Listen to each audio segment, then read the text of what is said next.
Ladies and gentlemen! Welcome to the Anyway, Iron Seas. Don't pay attention to that guy. He's just always here. Let's get ready to rock!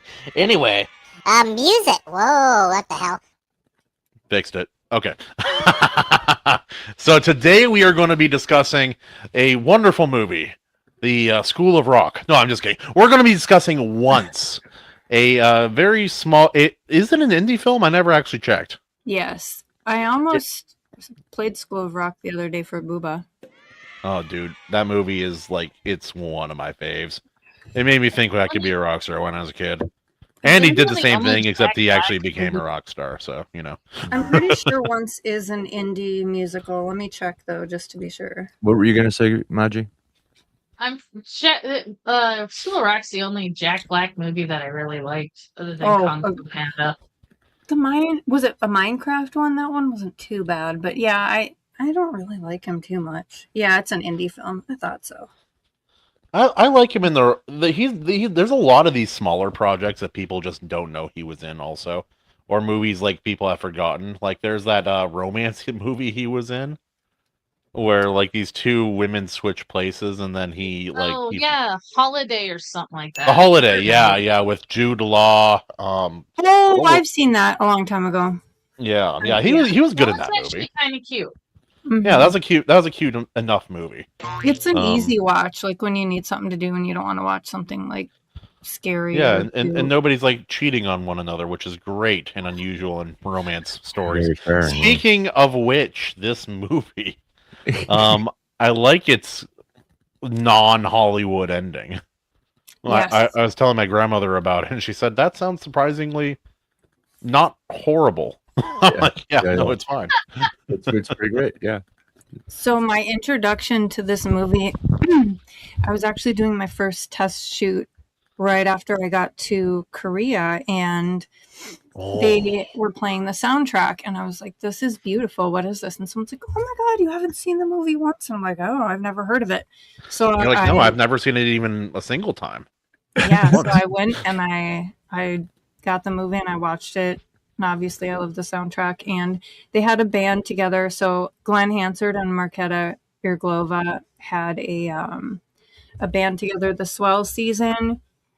And his band is the Frames, but they dated for a little bit. Then they went on to like marry and have kids with other people and stuff. But there's kind of quite an age gap between them two, if I'm not mistaken. Like, I don't know how big, like maybe a decade or something. But you know, when you're an older adult, it doesn't matter as much. But they it depends. Like 20 to 30 is it seems like a lot.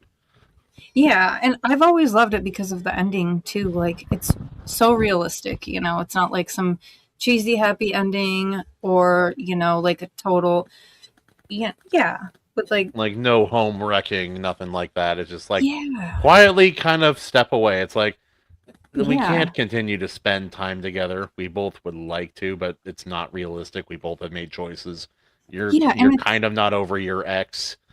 I have a husband technically, and that whole thing, and it does make it feel somewhat anticlimactic for that reason, but it's also part of what makes it so good.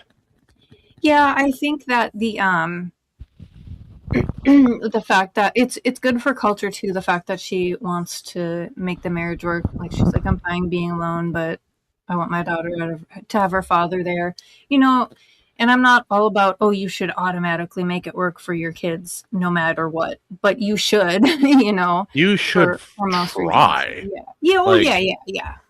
Like truth be told, like I come down, like I used to be like back when I was before I got divorced, I was zero divorce. There's zero reason. I'm a little more lenient now. If she is beating you regularly, then you should leave, gentlemen. Get out of there. It's not safe. It may not hurt, but it will hurt your relationship. No, I'm kidding. Well, I really, really like how, I mean, it's funny too, you know, when he asked if she wants to stay the night, she's like, fuck this, and leaves with a little cute accent. I don't know, it's fuck this And when Also, how she kind of jokes about, oh, we can run away to London, no one will ever find us. yeah, when She was saying the quiet part out loud, which I think kind of like it lets us know that like they're not stupid. They know that they both would enjoy that, but it's not realistic. It's not what's good for either of them, truth be told. Yeah, and then he buys her the piano at the end anyway. But it's also good for culture to show that you can have, because it's kind of a romantic relationship in a sense, or like intimate in a way, like they're making music together and they're like spending this time together. It's just not sexual in nature, right? Not directly, anyway. But I don't think it's like, if she's like separated from her husband, I don't really think it's like cheating either. Like you could border it on like emotional cheating, but I really think that it's important to show that you can have like a relationship like that doesn't have to end with like some dramatic shit show when you hate each other, and so that's refreshing too. If Hollywood made this movie, Manji, have you seen this movie? Nope. Sounds interesting though. It's good. It's I like movies where there's music and a relationship. There's an anime like that called Your Lie in April. It's devastating but very good. But I always like that kind of dynamic in a story, like music and lyrics with Drew Barrymore and what's his face, the British guy. But that's a cute movie if you guys haven't seen it. I have not.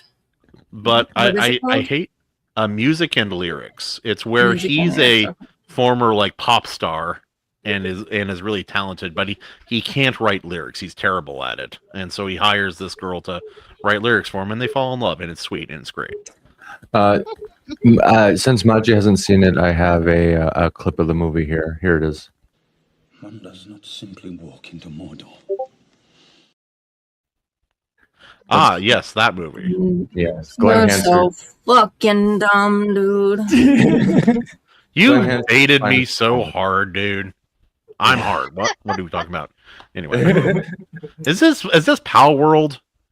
Yes. Yes, it is. Are you boinking your non-Pokemon, Maji? What? When I mean, with a name like Victor and Shadowbeak, I don't want to know what happens in that household. Well, no, Shadowbeak's a griffin. Wait, what was that? Shadowbeak's a griffin. Why do you have floating like Halo 2 energy swords? What is happening? When she was in that purple fire stuff, I don't even know. I thought someone put an effect on the screen. I didn't realize it was part of the video game. I'm like, that's fucking cool. Also, the eternal move of all gamers: roll again. Well, yeah, you got one more time. Shadowbeak, he'll one shot you. See. It's like you can either fall to him in battle or fall for him in other ways. Well, this is what hard game mode. is this? I might die because my team's not fully equipped for him hard mode. Pal World? Oh, he can. Yeah, this is the one Royce This and is the Albany Pokemon where you can shoot them and also have slavery. Oh, jeez. Yeah, I'm gonna die. It's optional, but I mean, that's what they used to do. You can also, I think you can harvest, you can capture people too, if I'm not mistaken. So yeah, like the actual. But yeah, Once is a good movie, Maji. I recommend it. It is gonna leave you a little with a bit of an anticlimax, but it's the right way to end that kind of story, and it's so different from other films that depict similar situations. It's worth it just for that reason. Like, it's the same reason I like the movie that Tyler Perry movie, Temptation. Have any of you guys seen that movie? No. Okay, so it's the familiar scenario, like loving couple, but she gets a job working at this corporate office, and there's this rich millionaire guy who works and owns the company, and she keeps saying no, but he keeps coming on to her, and eventually she gives in. And in any other film, it would be about her either getting back together with her husband or like making it work and like ruining her family, but it's the right thing. In this movie, he had a disease, and so she has AIDS. And then her husband leaves her, and the movie ends with her being alone. And I'm like, this may be one of the best movies ever made. Anyway. That one called in? Oh, wait, what was that? I don't know what's it called. I'm putting these in my notes. Oh, Temptation. So Tyler Temptation, and was it music and lyrics or lyrics and music? Music and lyrics. Yeah, it's Drew Barrymore and that British actor. Okay. He's in Love Actually also as like the Hugh Grant? Yeah, Hugh Grant. Sorry. Yeah. Okay. I hate when I can't remember his actors' names. When I saw it once, it became one of my favorite movies of all time. Like, I put it in my top 5 easy. And I love the soundtrack, and I just love the movie. But I have, I mean, it's like I've asked so many people if they've heard of or seen it, and everyone's like, no, I've never heard of that. I'm like, oh. It's kind of a quiet movie in that way. Yeah. And so when I met Andy, it's like we liked all these bands that no one's ever heard of and like really bonded over that, and that's how we actually like connected in the first place. And then there was times where we were like driving in the car and he was like, do you know this band Trust Company? And I was like, and I like put their CD and I freaked out because I was like, nobody knows them, And then it happened with the movie Once when I brought it up, and it was also one of his favorite movies. And I'm like, no fucking way. And I thought he was lying at first, but he totally wasn't. Like he actually knew the movie and loved it. And I was like, dude. Really? Wait. What's the name of the movie and how many times have you seen it? Oh, once. I was going to say it made me... Never mind. We can fill in the blanks. I've seen you on stream, Katie. Made me really want that dick. Anyway. But yeah, no, it's fun when that happens. Now, it's like, for me and my current girlfriend, it's like, she's not a movie gal. Doesn't I'm get not deep either. Into Andy really got me into TV and movies more. There's so many like common movies. People are like, you've never seen that. Everyone's seen that. I'm like, mm-hmm. So I've been catching up with him with stories and symbolism. But you can ask, I mean, I've probably already brought it up a lot, but I make predictions way too well. Like, I don't know why. And it can be like off the wall shit too. And I just like predict it and it happens. Once you know the structure of stories, it becomes very easy, especially when there are certain signifiers. So it's like, it's not all that makes a good story, but I do appreciate a story that can truly surprise me. That's one reason I like a lot of Japanese stuff right now, is because they don't follow the same Western structure as a lot of stuff that I've grown up watching, and so it's harder to predict what's going to happen, especially when a story is unusual for them. To quote the movie Once, one does not simply walk into Mordor. Dude, yes. I will end you. To also quote the movie Once. Oh no.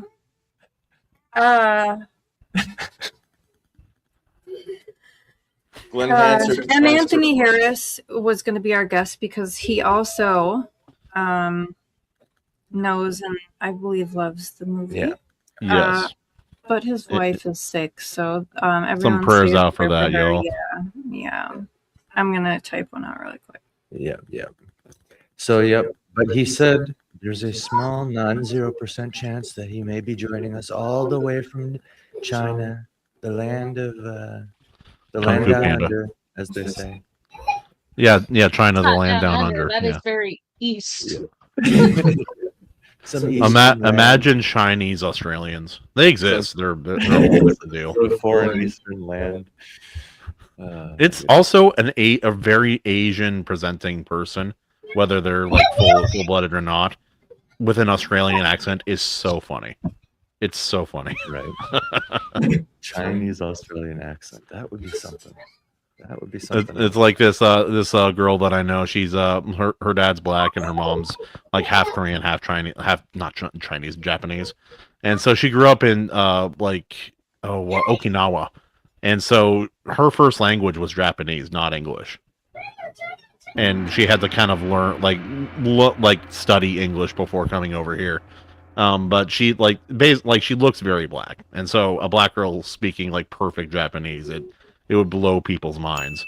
It's like, I've lived here for 10 years. You know me. Why are you surprised? Right.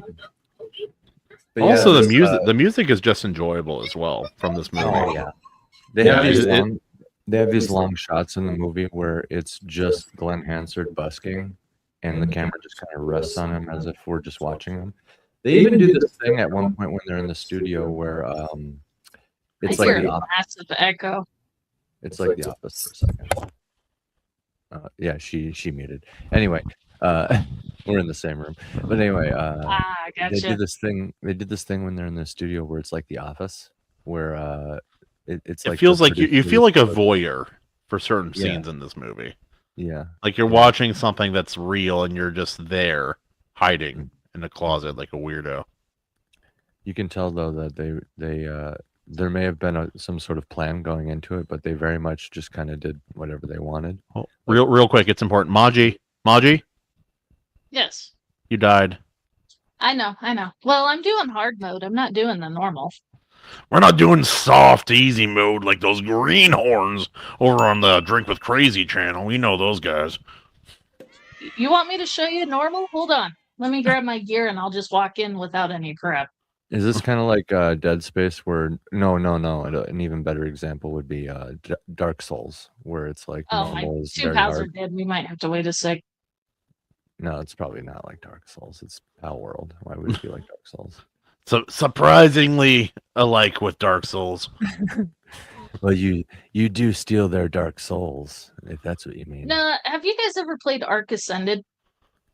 I know of it. I've never played it. It's more like Ark. Yeah, I'm getting that from the movement and the way like the items work. It's a catch 'em survival game. But I gotta go put my pals in the cooler for a sec, let them heal. Put them on Two of ice. them died there in that fight. But like I said, I am technically doing hard mode, just chilling. So nice. If I was really mid-maxing, I'd do my Cryex Terra, but it's in the middle of one of those AFK dungeons, and I don't want to cancel that to pull it out. I'm just kind of chilling while we're talking. Yeah, as you do. There's this one scene where Glen Hansen is just sitting there singing. It's when he first meets the lady, and so it's like that nighttime scene. But the camera like rests on him for a minute, and Katie's like, "Why does it sound like that?" And I'm like, I go over and I check the volumes up all the way, the bass is on and up all the way, and I'm like, his guitar has a big hole in it, and like just look at where he. I love that guitar. Look where he's like playing. Like the ground is complete. It's just stone, and he's standing in front of like a stone building. I'm like, that's probably just like drowned out in like treble. You know what I mean? There's probably so much treble in the scene, and honestly, with his busted up guitar, he might have busted that up to just like take away some of the bass a little bit. So he has so it's not like so yeah. And it might help. It might lend itself to his singing voice. You know what I mean? And it kind of does. Like the thing, it blends so well when he's singing. You almost don't even notice that it's like treble only. The only I love when things that are mistakes or bad recording kind of things end up as part of the music. Yeah. Like all those punk bands that like left to their guitar, and like old rock bands when they leave, like the mic being turned on. Oh, I love that stuff. But ladies and gentlemen, I do have to get going. I will leave you in the capable hands of Miss Maji Chan. Shit. You're so right. I'll do normal just to prove how easy it is. But no, what it is I know like the Hugh Jackman Les Mis gets a lot of crap because it was done live recording singing. But if you actually listen to Hugh Jackman when he's singing, he is so on par. Come on. Sorry, I accidentally. Yes. I was I was just vetting someone before I let them join my community group where I used to live, because it has like 2,000 people in it, so I just like kept it up. But I'm just making sure this isn't a bot, and then I accidentally tried to add her as a friend. So embarrassing. Anyway, it happens. The normal boss is so easy. The pal killed it before I even got a shot off. When that happens too. I was gonna say Yeah, I think Hugh Jackman did good in Les Mis, didn't he? I thought he did wonderful, but Yeah. He actually I sings mean, I know very that good. movie took a lot of crap because of the fact that it was recorded live singing the entire thing. But Yeah, I mean, also look at Muppet Treasure Island. That yeah, scene with Jim Curry singing Professional Pirate, it was yeah, originally pre-recorded, but the animation and stuff, he got so into it that they yeah, ended up doing him live singing in that one too because yeah, it just was more believable. He was having yeah, fun. He was enjoying the puppet actors, yeah, yeah. and you really believe that that particular song he brought the characters to life. Yeah, there's so many scenes like that in this where it's just such an organic, top to bottom, like two musicians coming together and just kind of like slowly building a song together. They really Mm-hmm. portrayed all that really good. Like there's this one where they're in a music shop or whatever, and I believe she sits down at a piano, and they just kind of like build the song together. She plays something, and he's like, "Oh, I got a song." It's like in this key, it goes like this, and they just slowly build it up together, and it's very cool. It's like, yep, that's how it is. Mm-hmm. It's very cool, very cool. But yeah, um, babe, did you say you knew this movie before the music or the music before the movie? Say that one more time. Did you know this movie before the music or vice versa? Are you for real, Andy? I literally told everyone that the reason I found the movie was because of the soundtrack playing. Yeah. I'm just trying to. I forgot. I'm trying to What's the remember. question? Oh, Yeah, which baby. did you know first? I'm just trying to refresh. Did you listen to what I just said? Yeah. She found the soundtrack this while she was really? modeling. That sounds like. Yeah. Did that answer your question? Yeah. Okay. Yeah, the soundtrack first, baby. Do And you then have I found the movie as soon as. What? Do you have a favorite scene or moment or anything like that? I think one of my. I don't know. I think there's a lot of favorite scenes. I like when they're I like the studio scene a lot, and when they're like doing the tests in the car and stuff like that. I like the scene where, like, I don't know, the scenes with his father.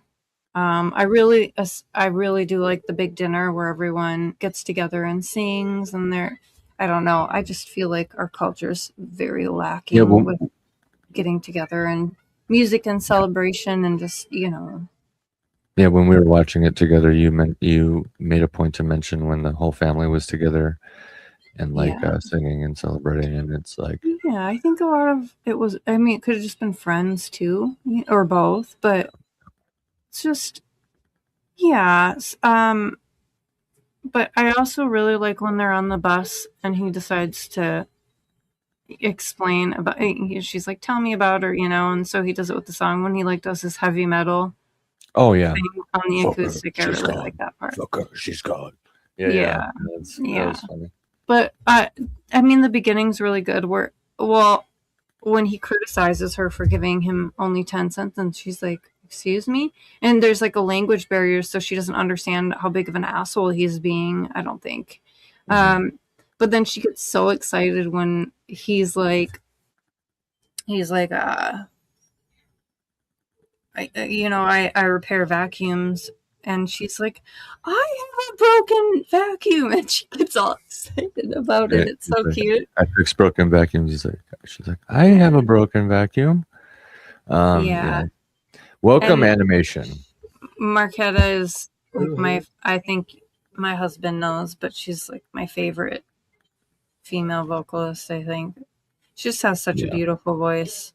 If anyone wants to check out the song Fantasy Man by the Swell Season, it's beautiful. Well, is it Swell? I think it's just Swell Season instead of the Swell Season. But it's that other one. Low Rising is a really good one. Yeah. Beautiful music. If it wasn't so copyrighted, I'd play some for everybody. It's animation. Oh, sorry. What you gonna doodle?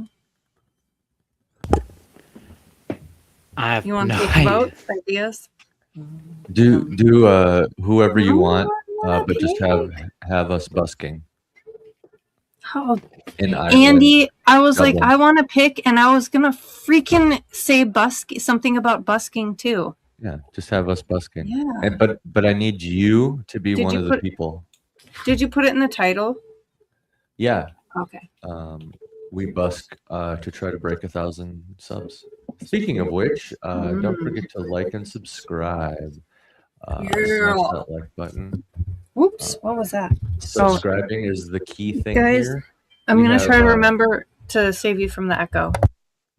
We have a little bit of a operation going on here. You know, it's a small boat so far, but we're really close to breaking 1,000. So once we hit that, that's when the views kick in and the watch time and everything, which is our specialty around here as a podcast, is the watch time.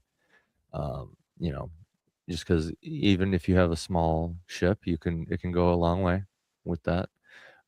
So yeah, I feel like once we break that threshold, it's really gonna, you know, it'll bring us to warmer water, so to speak, and really, you know, settle out at some point. But yeah, that's my TED Talk. Thanks for listening. We'll let animation get a little bit of a, well, Maji's had some games up. We'll let Maji actually get a little bit in a different situation while animation gets a head start on this. But yeah, animation, you need to be one of the characters with your little helmet and everything. Okay. I had to look up what busking was. So yeah, I have no idea either. I was just when I fun word though. I'm gonna use it somewhere. So no, it's great. It's actually something that a lot of musicians need to consider more. Back when I lived in St. Cloud, and you know, I was like couch hopping a little bit. A few of, you know, because I was around all my musician buddies, you know, and they're all connected to the scene. We're all like going to shows and stuff, but like really down on our finances and stuff in St. Cloud.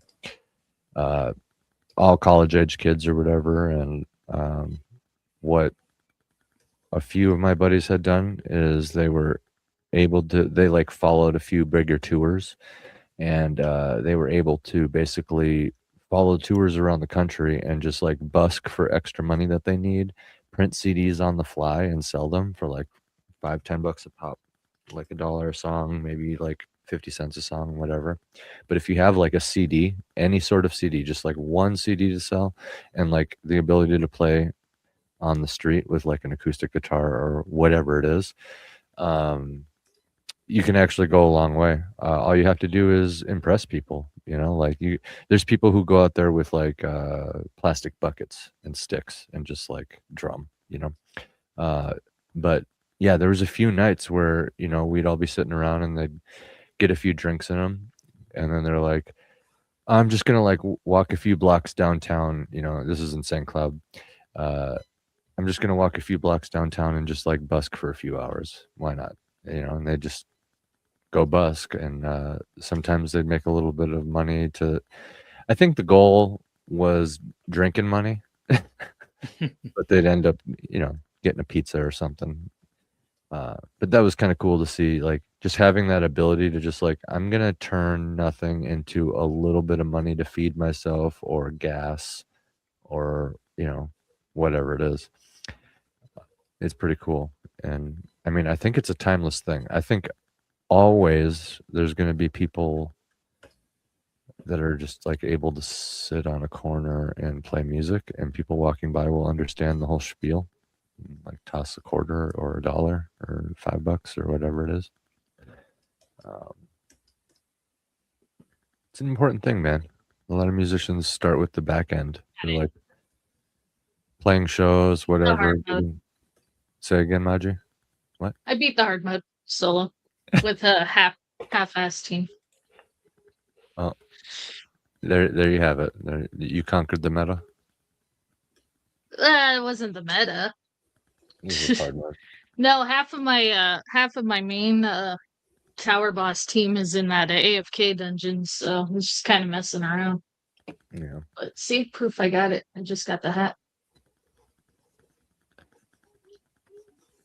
But yeah, a lot of bands and musicians like to start with the back end. They're like, I want to get right to playing live shows and touring and stuff like that. And I know I just said with busking, you can follow tours around and just play like one-man shows essentially. But, you know, it really does like literally pay to like be able to do everything yourself in a lot of ways. Like with that acoustic guitar or whatever, actually being able to sing, actually being able to like play and sing, you know, even if it's like a 2-man operation, that can actually go a long way too. Cause like the opening scene in Once, for example, it literally starts with the dude stealing his money, which is just his guitar case laying there. But like, yeah, he's sitting there holding a guitar and singing. Like, what's he gonna do? He literally has to hand some random person his guitar and chase after the guy. But yeah, I mean, even if it's like just you singing with no instrument, you can tap something for rhythm. But you can tap something for rhythm while your buddy plays guitar or whatever it is. There's ways to do it. It's interesting, man. And the reactions you get out of people too. You just got to pick the right location. Like where they would go is they would hang out downtown, like outside of the bars. So like the drunk people coming and going. And yeah, you get some like really interesting reactions, you know. And I'm sure my buddy, one buddy I'm thinking of in particular, I'm sure he saw a lot of interesting reactions when he was like, the tour he followed around was Warped Tour. They just like go all over the country and like Canada and stuff. I'm sure he saw a lot of crap when they're like busking and like selling their album and stuff like that. But yeah, I digress. This movie was good. Animation, have you seen it? It's kind of like a smaller movie, so I assume like nobody's seen it. I haven't seen it. No. Okay. Yeah, it's just like it's a musical without feeling like a musical. It's more like an indie, like a European romance indie flick that has like a not Hollywood ending, as Kahuna put it. And it's like yeah, the music is organically placed, you know, like right. He's actually singing it and he diegetic. Yeah, exactly. Diegetic. Okay. Like when the songs are playing, the guy's like actually singing it. You know what I mean? He's like physically playing the guitar and singing it, like, and it's like part of what's actually going on in the story. And it's not like a Disney ensemble build up, like, oh, now it's song time. No, it's like literally this guy walks around with a guitar, and you know, the scenes take place in like a music shop, and he's like restringing his guitar on the bus. Like in real time on the scene for the scenes and stuff. It's really cool. I mean, like, I'm curious what Jared thinks as the movie guy. And music guy. And music, yeah. You and him are both music guys. Mm-hmm. He's coming, right? Just late? Yeah, he just said he'd be late. He's doing a rehearsal. Okay, I'll be right back. I'm gonna check on Bob. Okay. But so like, yeah, I'm interested what he would think, because I think this movie could be like I don't want to say reimagined, but like they could make a similar American variant of it, kind of like right, inspired by this movie, you know what I mean, where, you know, you can just insert country music or even like American indie music, folk or whatever. Doesn't matter, but like, yeah, like have like a dude with an acoustic guitar. He sings country music. I mean, that would really sell to like conservative audiences, for example, and particularly in the South and in the country, if you do it right. But like, yeah, have this like cowboy guy like traveling around busking, and like this movie's like an hour 20. The other one could be like the American one could be like 2 hours, right? And have it like be like just a nice, strong, freaking piece, But like, I think an indie creator could easily do that. Is my whole point, They tell indie creators to stick to like murder mysteries and even westerns, but like western, you have to know like people with like horses, something within budgetary. yeah, something where like, okay, well, we can easily get those props because those guns exist today, so just get a bunch of those guns, for example, for this Jared, I'm scene. waiting on the sci-fi epic. Just letting you know. Yeah, exactly. But yeah, you could do like the country western version of Once. I think that would be like a great watch. It'd be pretty emotional too, I think. Frame it with whatever compelling plot, and bingo. I mean, you can sell the soundtrack after. Have Garth Brooks do it. Yeah, you guys hear that Garth Brooks conspiracy? You ever hear that? No. Garth Brooks conspiracy, apparently. Well, I mean, I guess you can do this with anybody who's famous. Say again? Is he a lizard guy? What? Close. Lizard guy. No, there's just like, I guess there's just like a whole bunch of, like, when you line up his tour dates and appearances and places he's been as he travels around performing and stuff, there's just a whole bunch of like, there's like bodies. But like, I guess you can take anybody who's famous traveling around with like tour dates and stuff and kind of like make it look like there's some sort of like serial person, you know what I mean? So yeah, the theory is like he allegedly, travels around and like kidnaps people, like a bunch of people wind up deceased, but that's like someone being born on 9/11 or something. It's like, where were you at? Oh yeah. I mean, there's like hundreds of them because I guess you can line this, like I said, you can line this up with any famous person, but like a baker's dozen of those look pretty suspicious, actually. It's kind of like, okay, this is getting kind of weird. In those cases, it's like, the body was found at the exact airport that he took off from. And they were at like the concert the night before and stuff, like very close. I'll take pasta. Yeah, but anyway, it's kind of interesting. But yeah, like I said, it could also be mathematically explained away.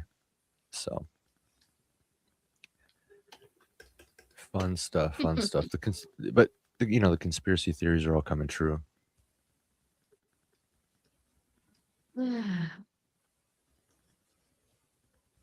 It feels you guys have What'd you say, Maji? Sorry. I said it feels like that sometimes. For real. What up, Brian McCoppin? Do you guys have a favorite conspiracy theory that has come true? Oh, that has come true. Yes. That was proven true, or looks more true than it ever has.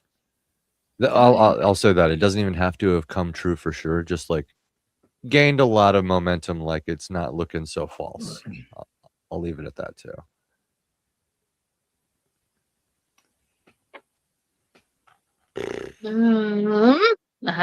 Not really. Easy choice, but the moon landing.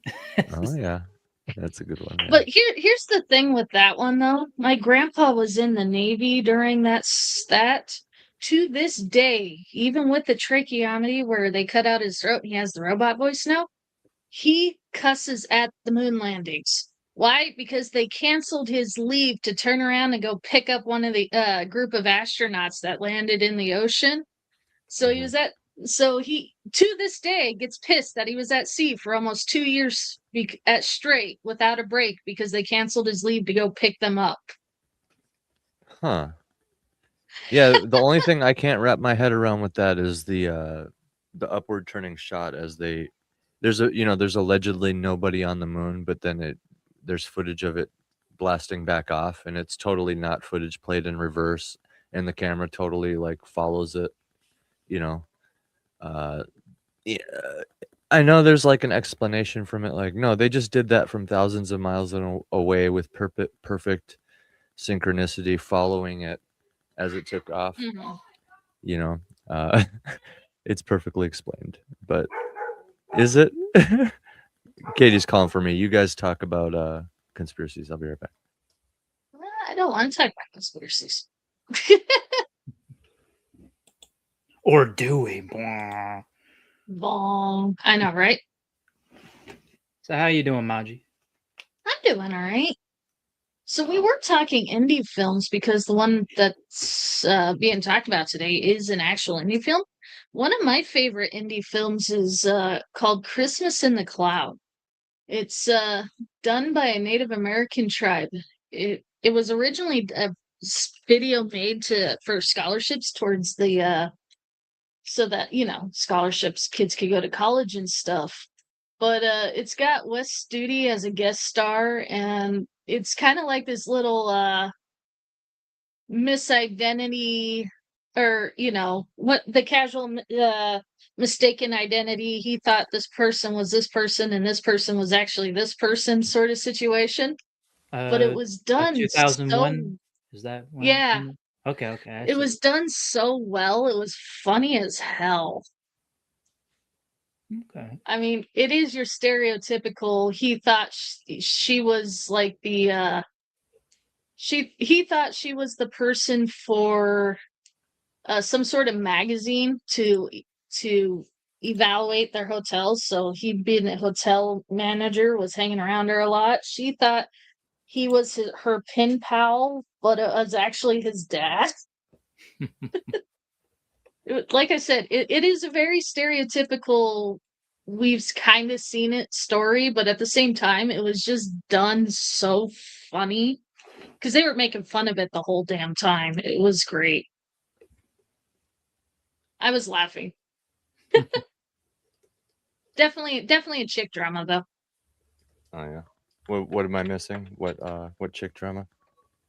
We were talking about Christmas in the Clouds. It was done back in 2001 as an independent film for fundraiser for college scholarships for an Indian tribe down in Utah. Oh, cool.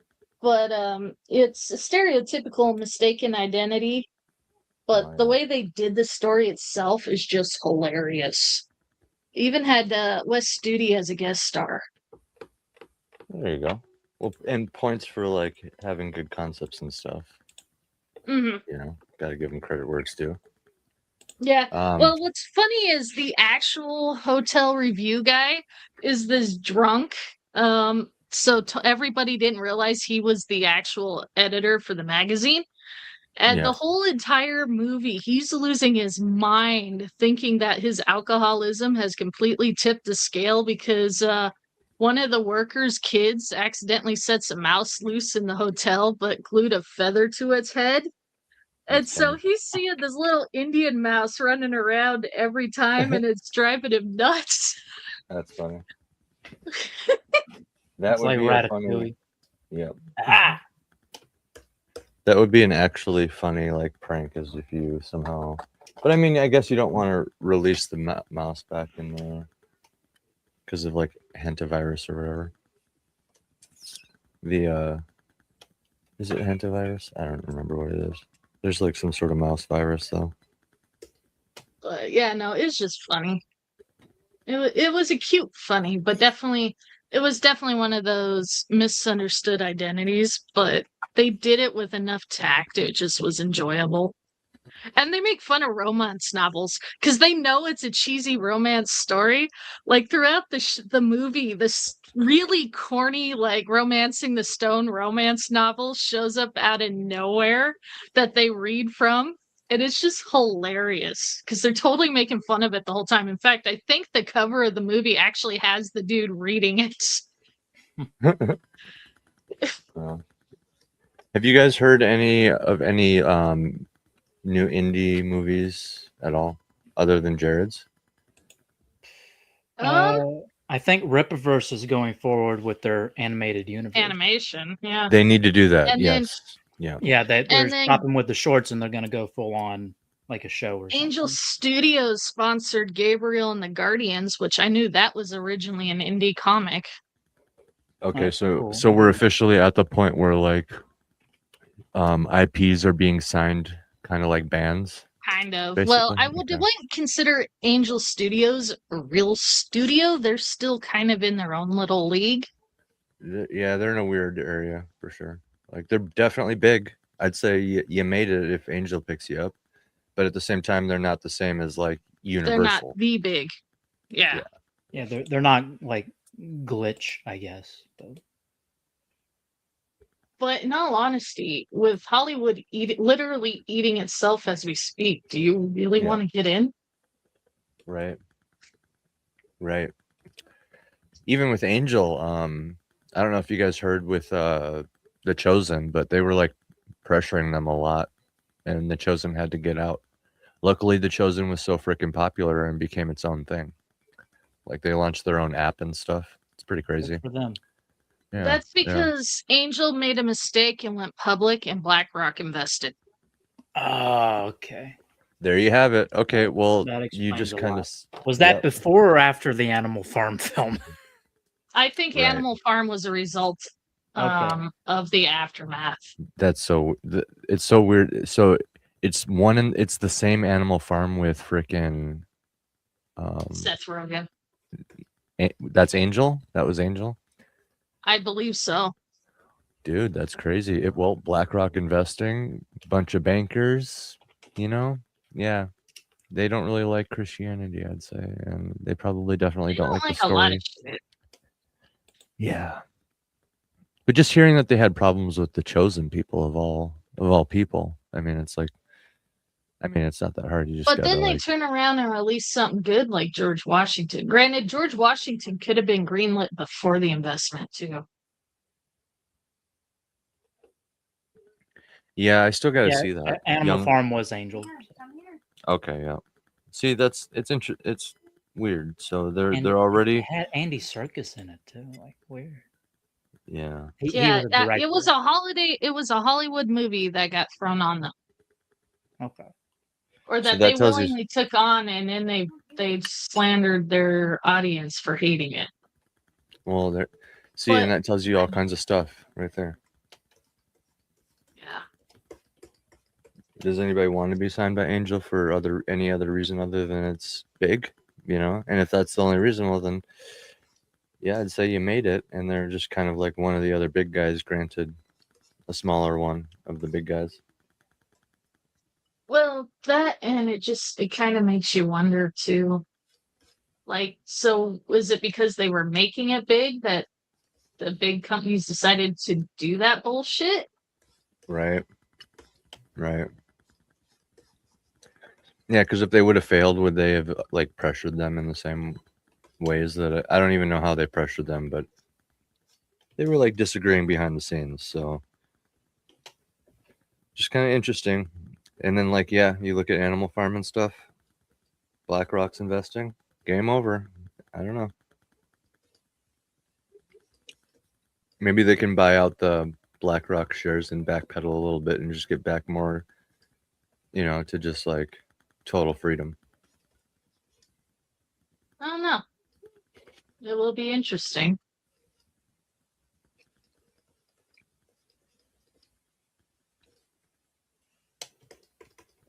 But yeah, I think if Ripa does some animated stuff, that's going to go over really well, for sure. When it hits, I'm there. Because I want to see what they can do.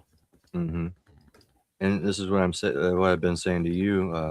Animation is like, we don't need to be like no Rippaverse, but if we could. We could just like trickle something out. Yeah, exactly. Just trickle something out. Yeah. I want to do a few hundred things. We'll start with one. I'm not gonna lie. So maybe it's just because I wrote my book for fun, as a fun thing.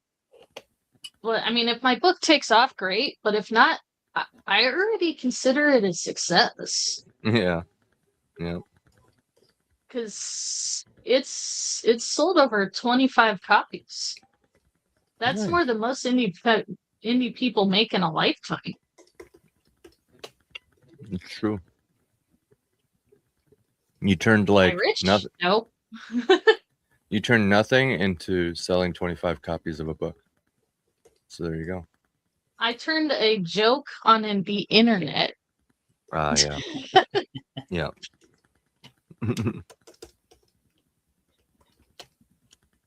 Yeah, that's definitely a success, I'd say. And that's forever, you know? Mm-hmm. I mean, I'm working on a second project now, but the problem is I've noticed this because I buy a lot of projects trying to support indies. I mean, that's what I started out as, was a cheerleader. Mm-hmm. I didn't start out trying to be a creator or a YouTuber or anything. This was just, hey, why the hell not sort of situation. No offense to you guys. Right. But the indie sphere is flooded with a lot of garbage. Mm-hmm. And unfortunately, I've noticed the more loud projects, a lot of them are such a waste of money that, and between that and the drama that circles in the indie sphere a lot of people are abandoning it. I'm kind of getting worried for the indie sphere. Yeah, me too. I Because mean, they're just going to retreat into like institutions or something. Like I was just pointing out with Angel Studio, like, are we at the point where it's just IPs being signed, just like bands to labels, you know? Well, it's not even that. Okay, so I've bought a few books. I won't say who. It's just where I'm not saying my book's good. I mean, I like my story, but I'm biased on that, so take this with a grain of salt. Whereas, like, I think I kind of wasted my money. Yeah. Wait, you're gonna hit some bumps for sure. But the problem is, a lot of it's so flooded, and now you got all the AI regurgitation on top of that. It's gonna get harder and harder for indies to be spotted, especially with now you're competing against AI bots and companies with AI bots where they make money off the bots. Yep.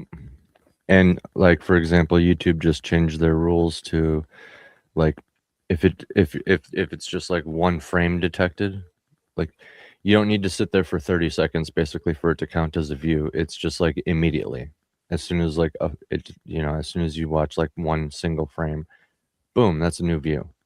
Won't that make the AI slop worse? Yes, it will. That's exactly what it incentivizes, actually. So YouTube. Free advice.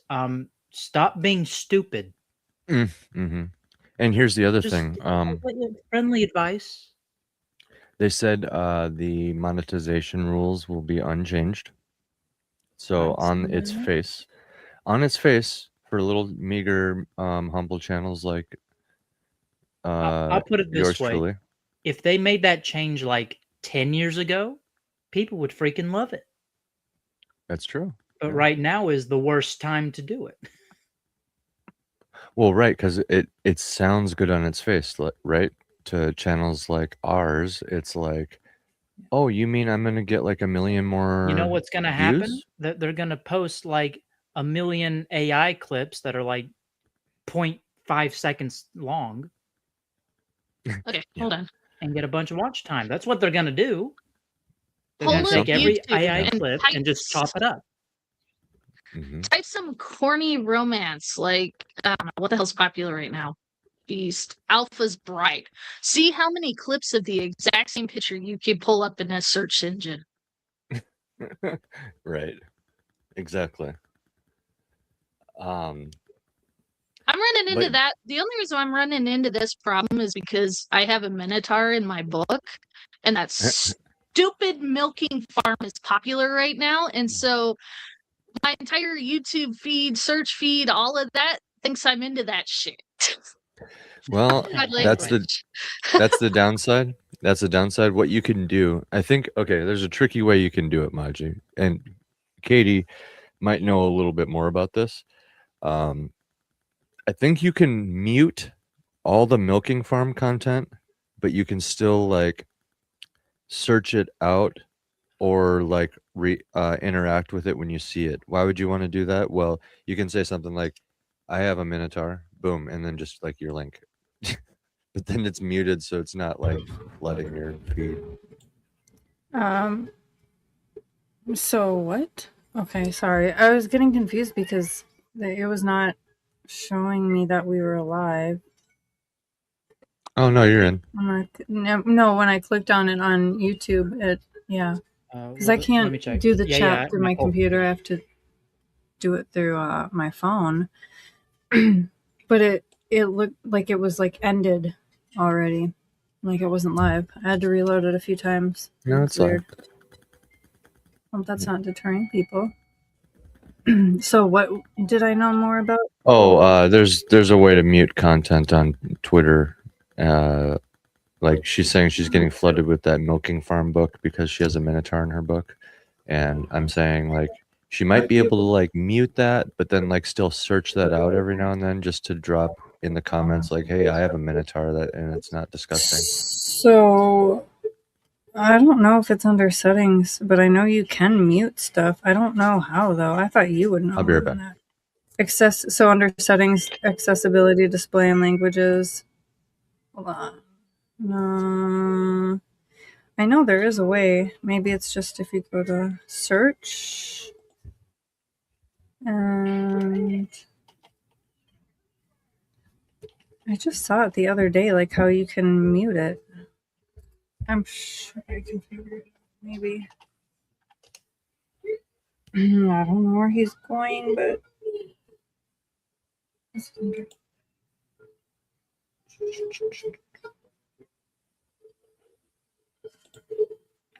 because you can actually mute like specific words. Yeah, we'll figure it out later. We don't have to waste that on stream. I was just saying in general, the way that feeds and stuff work. But what I was getting at is, like, for example, if you look up one of those corny romances on YouTube, you get like 9 different channels with the exact same thing. So you know it's ran by the same bot. Oh. Yeah.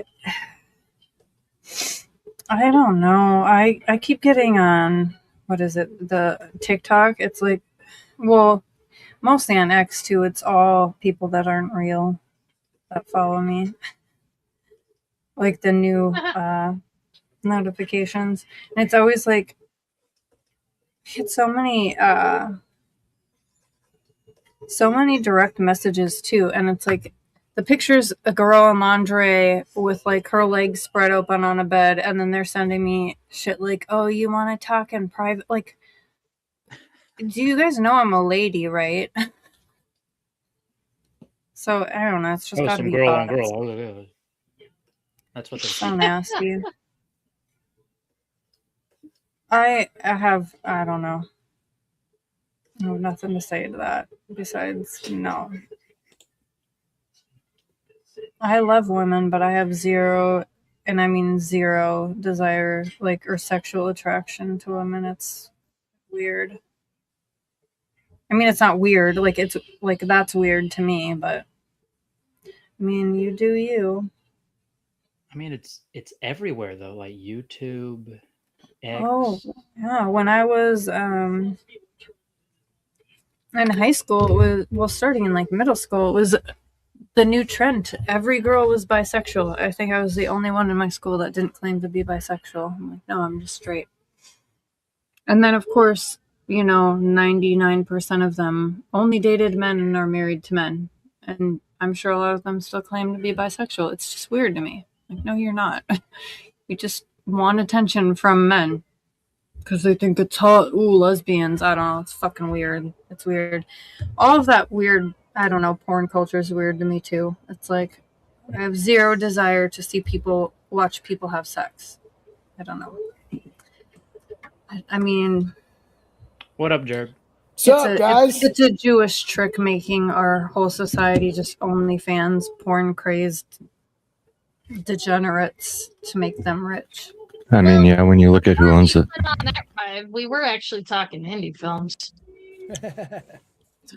Like, what did I Dude, have come you up heard of to? an indie Yeah, film indie called adult In the films. Clouds? No. What, Maggie? Have you heard of an indie film called Christmas in the Clouds? No. That one, if No. you get a chance to watch it, it's actually kind of funny. It is a romance film, but it was done as an independent film to raise money for a reservation fundraiser. It's hilarious. Did you say totally make Christmas in fun the of the fact- Clucks? Clouds. Oh, like the clan? I put the poster in the Discord. So That maybe my Okay. brought that to mind. But no, it's actually really funny, and the fact that they make fun of the fact they're a romance film is even better. I'm gonna add that to our movies. We gotta. It's definitely Babe, you want it's a good Christmas movie. It's different. Christmas in the Clouds, Temptation, and Music and Lyrics. What do you want to watch tonight, babe? Whatever you want. Is that Graham Greene?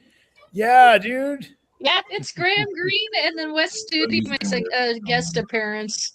Oh, for real? That's awesome. That's Yeah, it's hilarious. Man, those are two of my favorites.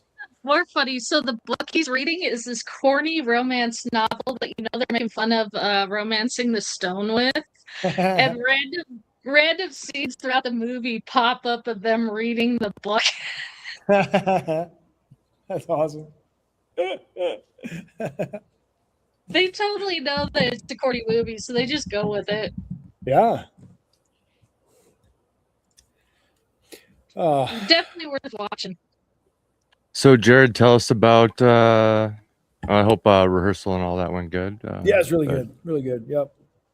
Awesome. What was the so what was the consensus for once tonight? So far, so good. yeah, I think it floats. Did you get to see it? Oh yeah, I've seen it. I've seen it many times.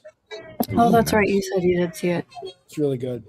Yeah, I was so with that. It's fun with that movie. Like I remember because there was a while like between tours, like so I would work at the gym I would work at the gym like early morning, and then I would have this gap from like kind of mid morning until afternoon when we started work at the studio. And so I would go from there to Barnes and Noble to free read and that's where I read most. I read almost the entire Harry Potter series for free That's at awesome. Barnes and Noble before I bought any of the books. That's awesome, dude. Dude, that's the way. That's I know they had Did you that. guys ever hear of a store called Hastings? A store called It was Hastings? Yeah, it was a used movie and bookstore. They went out of business because they relied too much on rentals. But they had a little coffee shop in almost all their stores, so I'd sit and read at the tables. That's awesome. That's what I would do. But so I remember hearing the soundtrack for the movie once before I knew where it came from, because the soundtrack was released and it was in like they actually played that soundtrack in Barnes and Noble a long time before that movie was popular. And so I remember I was telling our engineer at the studio, I was like, Jerry, let's check this track out. And we were listening to one of the tracks that they both of them sing on. And he was like, this is good. So he starts looking it up and he's like, it's a movie. And Jerry's just kind of like really low key, like kind of goofy dude. This is a soundtrack from a movie. And apparently it's almost That was me and Red Freedom with a Dream. So he was like, so he's looking up, he's like, apparently it's for an Academy Award. And he's like looking at it. So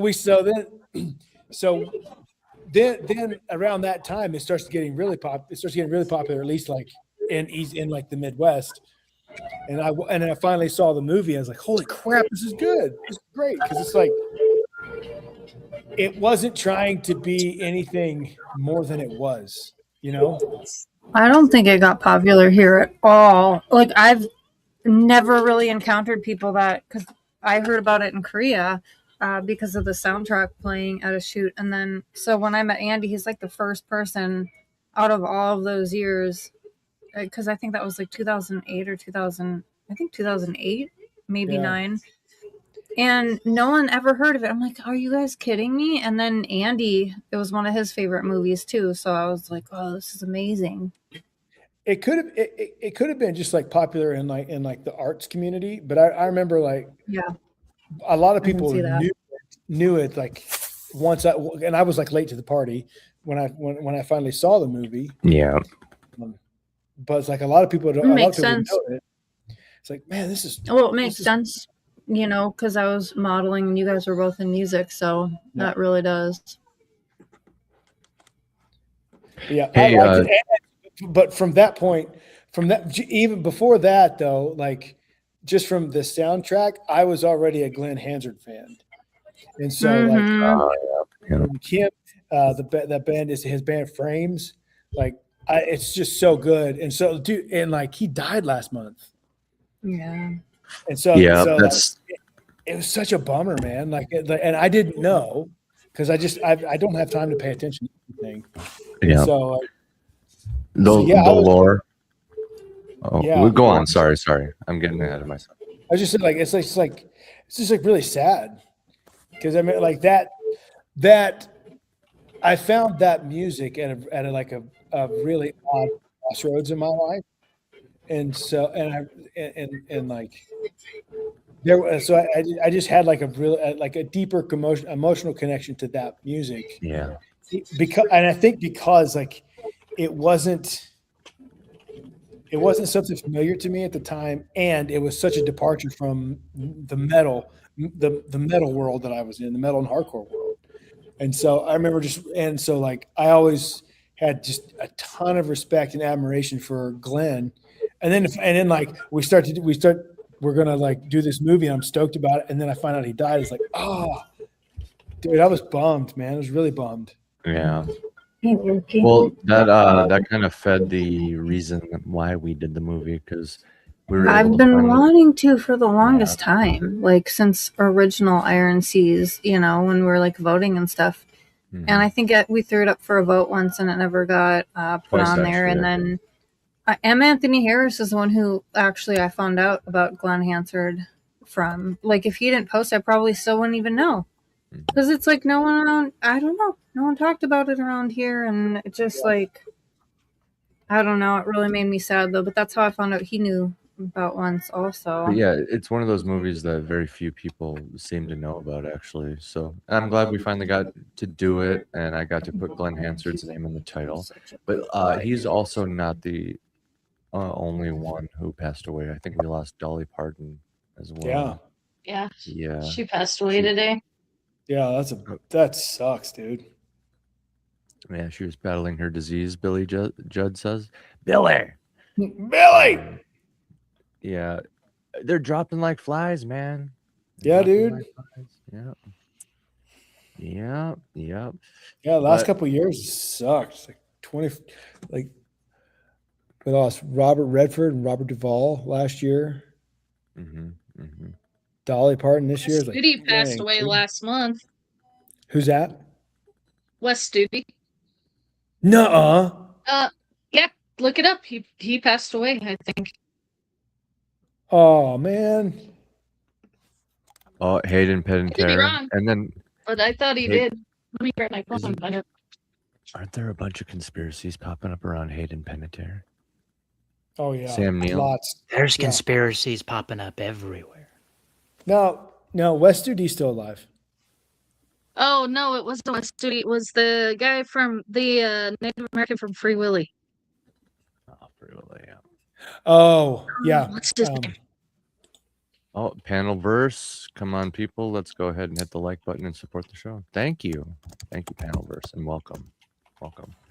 Go ahead and sub too. Help us break 1,000. That's when shout out.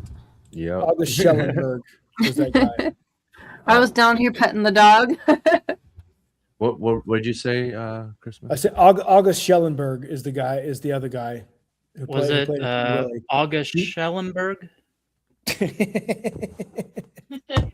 I'm assuming yes. I said it like 3 times.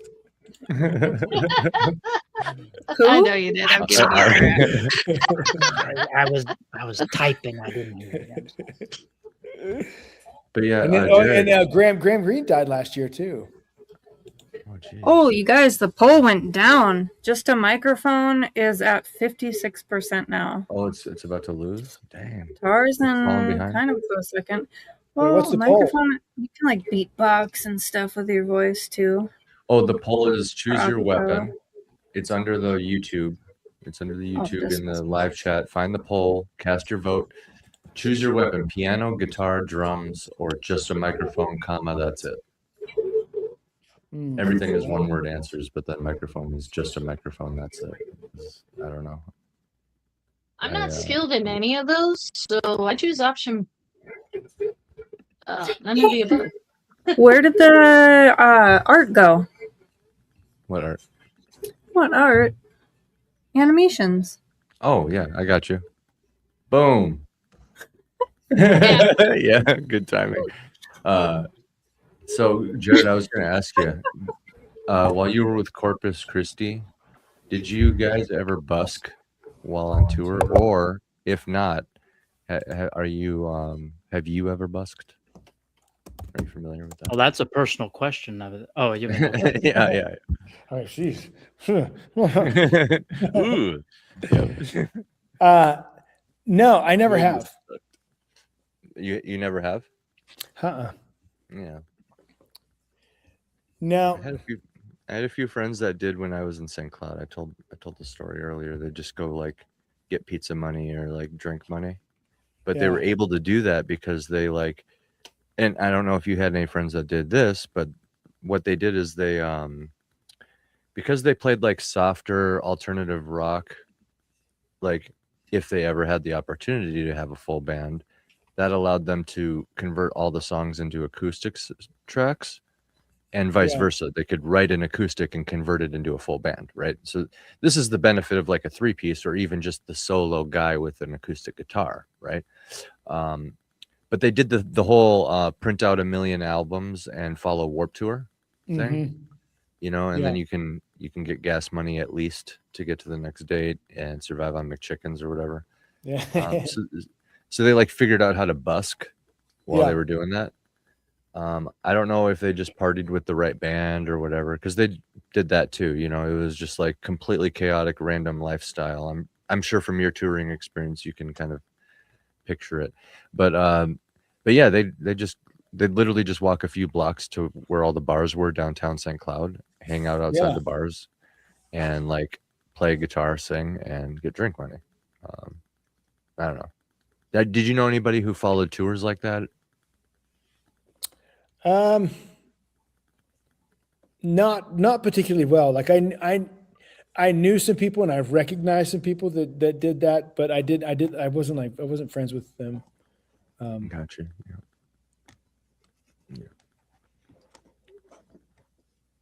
Yeah, it sounded rough, you know, like they're just basically homeless. Oh yeah, dude. Tour, yeah. And, yeah, you're just a hobo. And you have to get gas and food it's money. nomad life. That's all it is. And you have to get gas and food money. So like literally, it's like the art of war. You're putting yourself on death ground. There's no retreat. Like the alternative is you starve or run out of gas.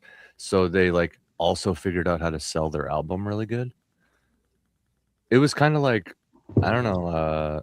I got to like learn a little bit from that, but yeah, man, it sounded rough. And it's like, there's this obvious benefit where they came back with 2,000 likes on Facebook, but, and knew they had all these skills, you know, they could busk and they could sell their album. So they had all this charisma and stuff, but, man, it sounded rough. Yeah. Have a good night.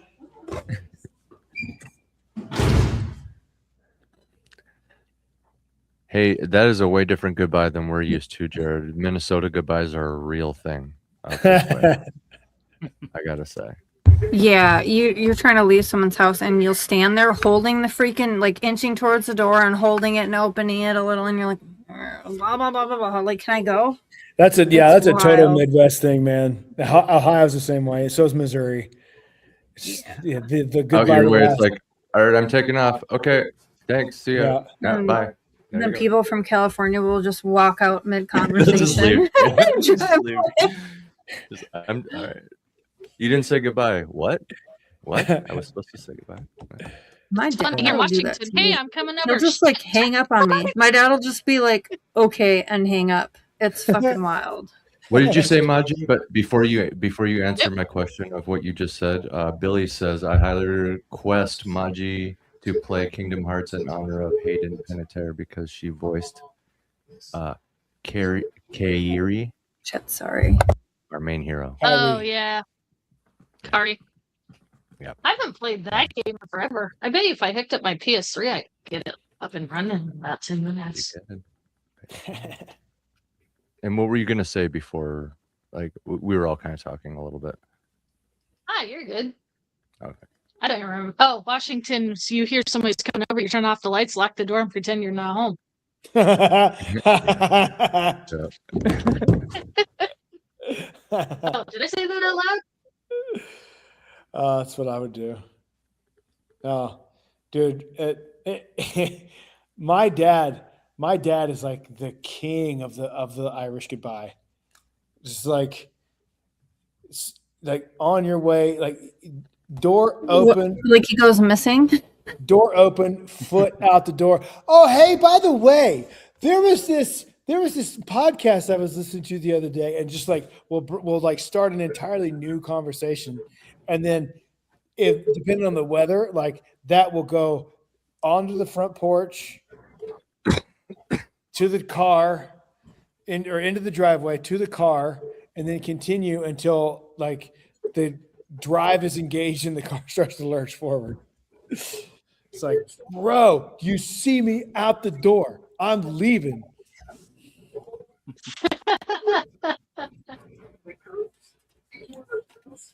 So kind of like how what you were saying, soundtracks where you hear before you realize it's a movie. For me, that was Requiem of a Dream's score. I did not know that was a movie, and that score is way more epic than the movie. Yeah, I can't remember it. So I mean, it was at least unmemorable for me. But there's so many overrated movies. Like I cannot stand A Clockwork Orange. I feel like it glorifies rape. It's not funny. It's not interesting. It's not, I don't know, like creative. I just hate it, you know? And then Eternal Sunshine of the Spotless Mind is equally as just trash. Just trash, man. I will hate on those two movies so hard forever, I think. But Oh wait, we got it syncs. There's the banner. I don't get to use it very often because we tend to pick movies we like. where? I don't see it. I just have it up, and now I'm putting it away. What? There we go. What are you talking about? Did you play it? No, it was just a little banner that said it syncs. Where? Like, what are you talking It about? popped up and I put it away. On It the popped screen, up on and I the put it bottom left of the screen. Okay, but I'm Sunk saying I below didn't see anything pop up. No. Oh, it's sunk. Yeah. Jared, I was saying earlier that if you take like the kind of the broad idea of this movie, like a love story centered around music, but you like I'm gonna turn this off because it's about to die. Oh, okay. You take like a love story centered around music, and pull it out of Dublin to Ireland and put it just somewhere in America. Like could be in your neck of the woods, the country, anywhere, or just like the South. But like just like a dude with an acoustic guitar, right? Love story. Instead of an hour 20, you can make it maybe a couple hours, just to really like not be in a hurry. And yeah, just kind of do the same thing where they're like playing with camera angles and long single takes and organic very human scenes and like good writing and an unexpected ending, which ironically is the most realistic. I don't know.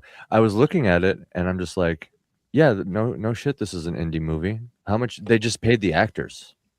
That's it.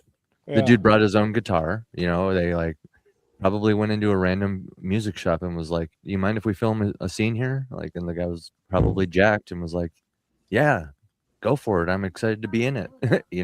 Or like, yeah, somebody they know. Yeah. Katie's back here.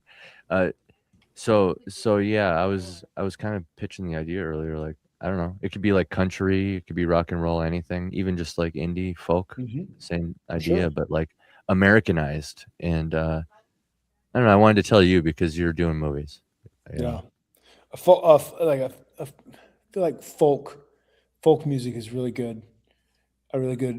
Folk or country are both really Even good. traditional bluegrass, if it's done right.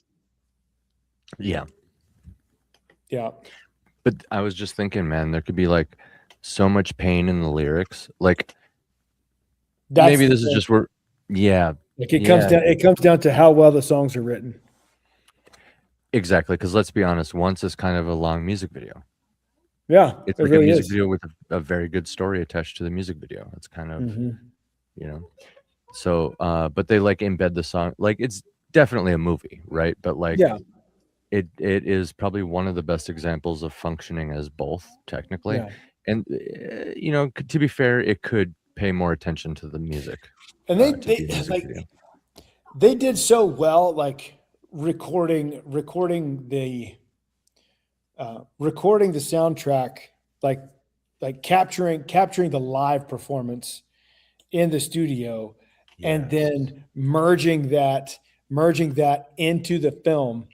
And it's like, it was just really done really well. Like, you can, I mean, almost seamless, but like to the point, but like when they're singing a couple times, and then what they're doing in camera merges with the studio track, and it just, they did it so well. Yeah, they did. I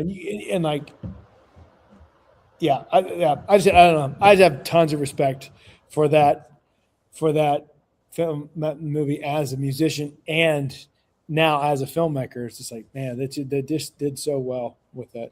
They really did. Yeah. Your buddy who was like, it's up for an award, man. Heck yeah, it was up for an award. Yeah, I don't blame it.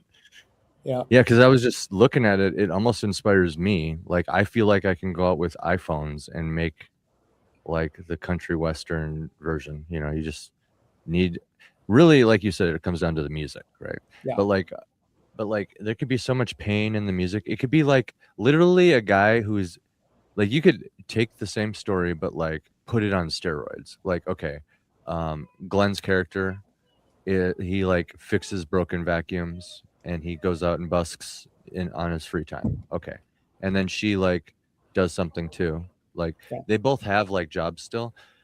Dude, this for a fact too. Me and you both understand the idea of a starving artist.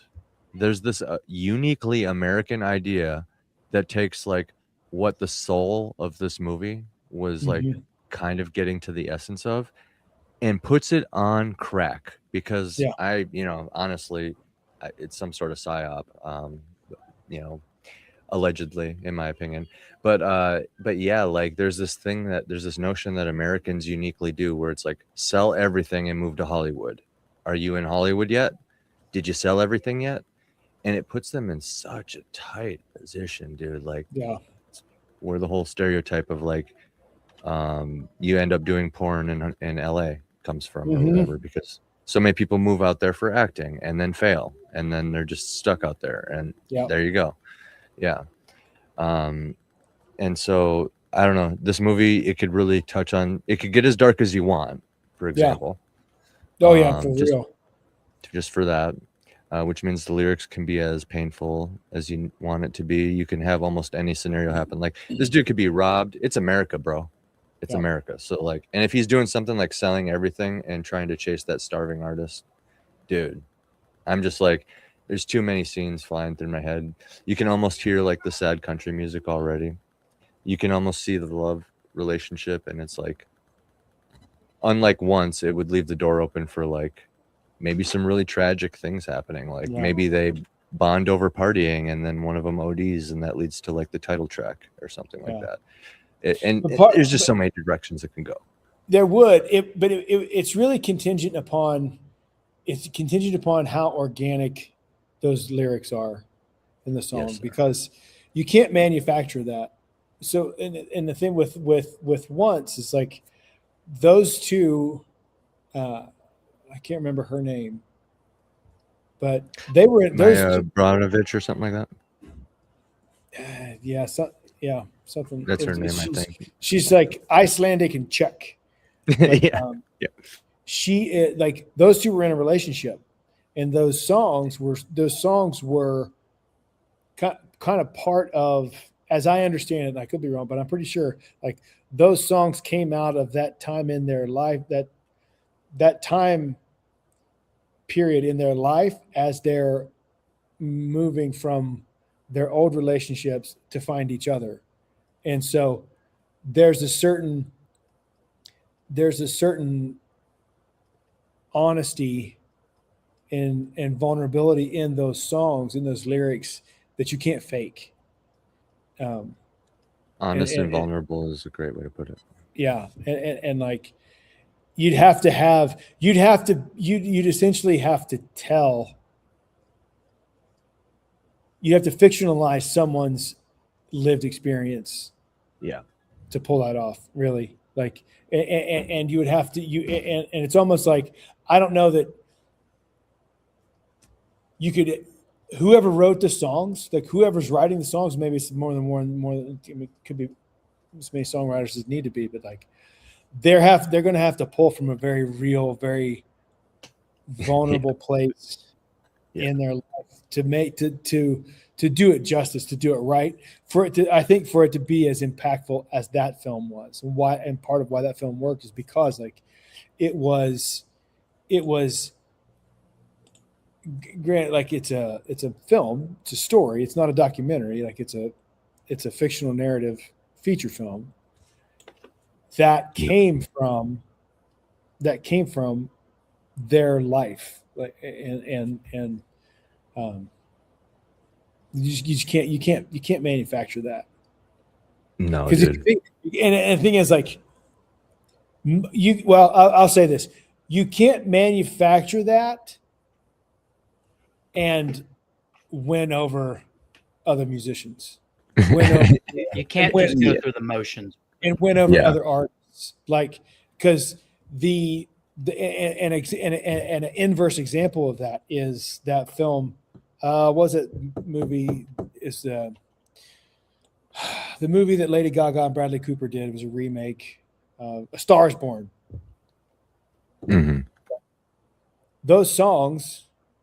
That's a fictional character. Those songs are all manufactured, and those songs are hollow. Yeah, they're just hollow songs. And like, and the thing. But they get normies, and they get regular people, because like the melody is catchy enough, it's memorable enough, the melodies, and they're sung by people pretending.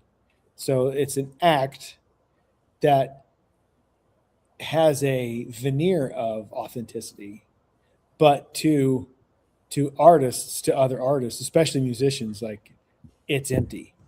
It was empty. Yeah. And like, there was one, and I remember there, because I know Bradley Cooper particularly, he did for that role, like he did tons of prep. Like he lowered his voice like 3 octaves, 2 or 3, or like some crazy amount, like doing these vocal exercises to lower his voice down, and to be able to pull off that voice in both his singing voice and in his speaking register. And so I was looking into it, and like there's one song on there that he sings in the soundtrack, and like it sounds like it should be this really good song, this really like heartfelt song, and then you listen to the lyrics and it's like some dipshit vegan hipster from California wrote these lyrics because a person that comes from where this man comes from and has lived that life isn't writing these lyrics. Right. And I remember, I remember just being so disgusted with it that I watched that I hate watch that movie just to put this on to get angry. Oh, babe, dude. I'm gonna go get angry. Oh, you're gonna watch. What is it called? It's called A Star Is Born. A Star Is Born. Babe, I'm gonna go get angry. Oh, you're gonna watch A Star Is Born again? Yeah, I've been too happy lately. I just gotta go get some of this rage. Yeah. Yeah. Which sucks too, because I feel like Bradley Cooper did a really good job. He worked hard, I'm sure. He did a really good job in his role. It was just wasn't anything there. Just wasn't any real substance there. And at the same time, a bunch of normies loved it. So what the hell do I know? Well, no, there's getting the audience and there's getting the respect. Yeah. Because you can get notoriety. Yeah, dude. I feel like you would almost have to shop around, look for somebody, because you need an actor who can play whatever it is. Yeah, you almost do have to start with the actor / artist and then reverse engineer it. But you can have this idea because the idea is broad enough. Okay, no matter who I find, and I mean, this makes the genre flexible too, because it's real world shit. It doesn't matter what genre they're playing. You can have a hip hop artist, you can have an indie folk, you can have country music, you can have metalcore. Doesn't matter. And then you can have them be yes or no Christian also, because there's this split dynamic that I know you for sure have seen. It's Cornerstone Festival, Sunshine Festival. There's Christian and non-Christian metal and probably everything. So yeah, there's plenty of choices. So really the goal would just be finding, hey guys, we need somebody who, it doesn't matter male or female either, to be honest. And both of them have their own compelling stories in the Starving Artist timeline. Because I mean, men and women have different pressures for sure, and they get looked at differently. Like busking, who's going to get more money? A pretty girl. Yeah, she barely needs to do anything too, probably. Yeah. But who's in more danger, right? So it's double-edged sword. There you go. She better have a tough guy. Oh, guess what? She sold everything and moved to Hollywood because that's the story or whatever. Yeah. Probably doesn't have a big, strong guy with her unless it's a roommate. The story's writing itself at this point. So it's really, it's just find the artist / actor and then. Ayo. Yes. Hey, you got to move the sound hole to the center. Almost to where the two circles meet. Right here. Oh. Not quite that far up. Move it back just a touch. Right there. There right it is. Yeah. And is guitar your specialty, Jared, or is it a combo of guitar and lyrics? Guitar and lyrics. Okay, combo. Yeah. I mean, really, I'm a hack guitar player. I know tricks. I know a lot of tricks to make it sound like I'm better than I am. So I would say I would say lyrics are probably my strongest suit. But two actors. There's two actors that come to mind that I think I don't think they could do it lyrically. I don't think they couldn't pull it off lyrically. But if they had someone write the songs, there are two actors that I know could pull that off and do it well. Would be Kiefer Sutherland and Jeremy Renner. Good choices. Both of those two guys could pull that off, and if they had someone write the songs for them, oof, So that could be good. What were you gonna say, Maji? No, I've been muted this whole damn time, so I've been talking to myself. That's hilarious. Oh, I got a clip for that. I got a clip for that. It goes a little something like this. Here's Johnny. No, I didn't mean to be an asshole, but one of the actors I think also is Hugh Jackman. Jackman? he can, especially classical and operatic, he can really sing. Ooh, He I'll can't nominate Johnny Depp as well, just because his literal dream, and Russell Crowe, because these two actors, Crowe and Depp, literally play music in their free Yeah. time. That's their nerdy hobby. So I feel like they might be able to understand the starving artist thing. They're just kind of old. That's the only problem with Yeah. some of Oh these. yeah. But they could do But it for sure. there's one film. So I know Jared knows who Trace Atkins is. Oh yeah. Can't really act worth a damn, but when he sings in those corny movies, especially like Lifted, it elevates the whole movie because you know he's feeling the lyrics when he's singing them. Yeah. Yeah. Yeah. Trace Atkins is he's great at music. He's great at music, and you know what? I love that he gets paid to make movies. Good for him. Yeah. He can't act. But no, Yeah, he's got man. this one. It's called Lifted. It actually, he's a side character in it, but he wrote the music for it. Is this kid whose dad died, a soldier, but he doesn't know his dad's dead. Like it's a very weird trip. And then he wrote the music, and his son's trying to compete in this music festival. And you can even though the kid's rapping and stuff, you can feel it in the lyrics. Even though the acting is subpar, you can definitely feel it in the lyrics and the way that they're singing it, that it actually elevates the movie up to, or creates an emotional response, even with it being so bad. Yeah, man. If that makes sense. There's so much in that situation. Like, I know I talked about like the actress who sells all their stuff and then ends up in that horrible adult industry situation. But like, dude, there's so many crazy things that happen, and they're not all bad either. You meet like crazy people, you see crazy situations. Like, I've seen a riot before. There was one time in St. Cloud where, like, okay, it's a college town, right? So all the college kids, they're just getting drunk every night. And one night, I can't even remember the reason, dude, but they all just started marching and flipping cars. I saw a car get flipped over and shit, like right in the middle of a town. Yeah, I've seen it. I didn't participate. I was just like out, like checking it out because it's a crazy thing to witness, but it's like, situations just happen, and like you just witness things. You get put in situations. Like, there was one time at a party, this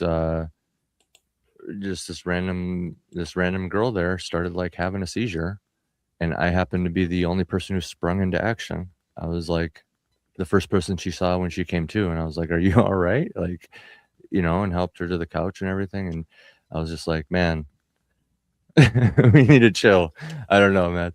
It was just like, you just see crazy random shit, and then, there's obviously the bad things too. Like the first studio we went to, they kind of took advantage of us. They tend to record record things in the most long, expensive, convoluted way, and then it doesn't even sound good in the end, and then they claim that they have to like send it to this guy and that guy for extra mixing and mastering and all this and that and the other thing. Scumbags. Just took advantage of the kids. So, and meanwhile, I mean, honestly, if you wanted to actually help us, like, maybe like get real with us, make a little money off of us. I get it, you need some money, but like maybe give us some real advice, like point us in the right direction. Explain to us that like, hey, it would actually be really valuable if you learn how to do all this yourselves. Like, if one of you can get really good at doing X, the other one gets really good at Y, and the third person gets really good at Z, you can basically just be your own studio. And that's what it's come down to these days. Like, that's why DJs got big, It's just a dude with a computer. Cheap, easy money. Dude with a computer. He just hosts a big party rave. It's just a big party. What was I just saying everybody was doing in St. Cloud, man? It's just like what kids do. They party.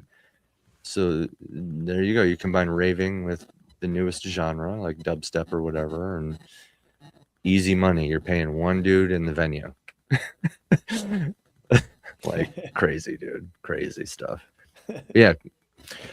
You even have scenes like that where they're checking out, the lead is checking out other shows, and seeing other acts and meeting other locals.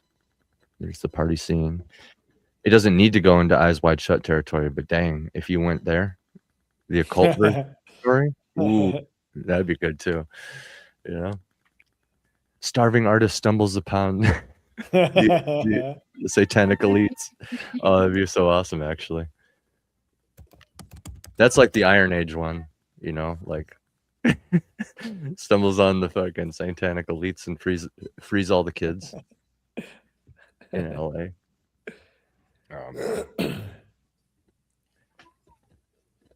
But yeah, man, I have been working on music myself. So watching a music movie was pretty cool. Seeing them in the studio, that was pretty cool.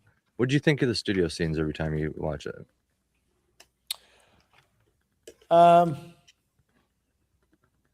It's that the studio scenes are tricky because like I can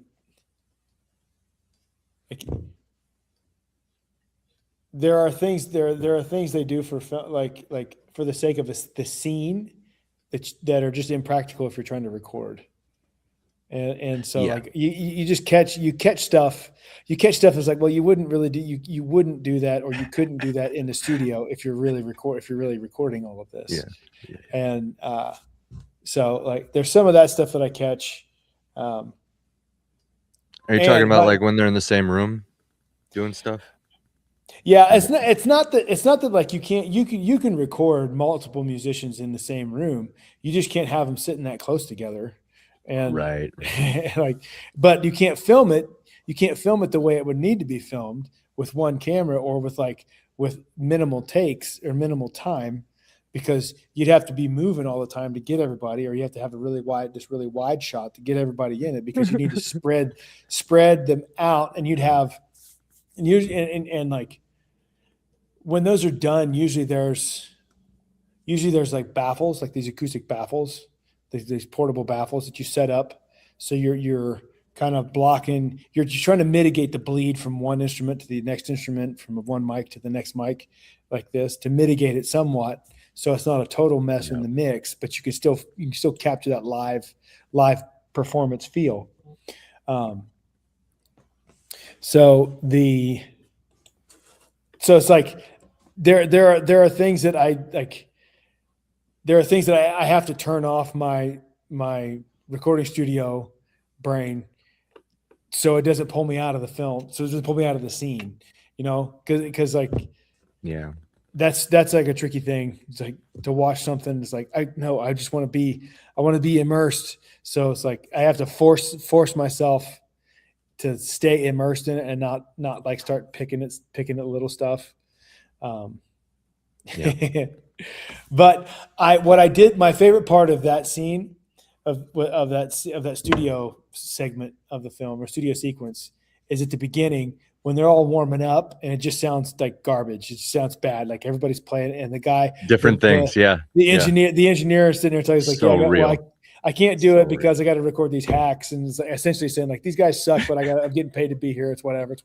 Yeah, because for context, Maji and animation haven't seen it. For context, Maji and animation, what he did is he essentially, once he got rejected by this chick, he asked her to sleep with him. She said, "Fuck this." We were talking about that earlier, but like, he ended up coming back and asking her to help him record an album, and he went and got other random buskers off the street, and made a band. Just like literally, this movie shows you how easy it is. Notice nobody will criticize that part, because literally that actually is how easy it is. You go find a dude that knows how to play drums. You go find whatever other instrument, like musicians you need, and just explain to them the part, show them the recording or the tabs or whatever it is. It's that easy. Rehearsal or two. Yep. So yeah, he got a bunch of random people off the street and they're playing random crap.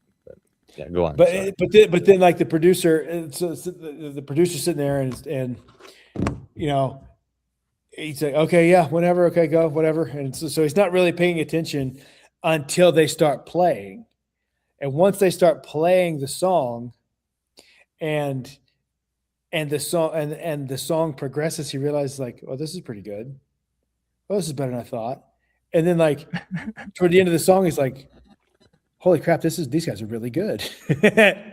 and then he's like, and then by the end of it, he's like completely immersed in the project and is doing it all. And then they pulled this like all nighter in the studio, which like I've done many, many, many times. And so that was cool. Like to see that, because I've seen that happen before. Cause like you never really know how good a band is going to be until they start playing. Like you can hear demos and all this stuff, but like once they start playing in the studio, it's when that's where the rubber meets the road, and you find out who's good at what and who's not. And I love that, seeing him be dismissive and then from completely dismissive to completely engaged because of the talent they all had. It's like I love that. Chef's kiss. Yeah. I'm sure you've seen that too. Yeah. Yeah, I totally have. I've totally seen that.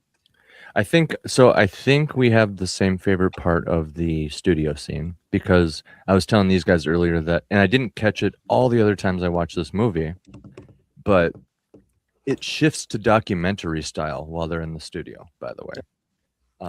And there's literally it's what I was telling these guys earlier. It's like The Office. The camera like pans over to the producer, and he's like giving it a Jim from The Office look, like these fucking hacks. You know what I mean? So yeah, I think it's the same favorite part. And you're right. Because I correctly identified, it's when they're all in the same room together. That's when like there's some like unrealistic stuff going on.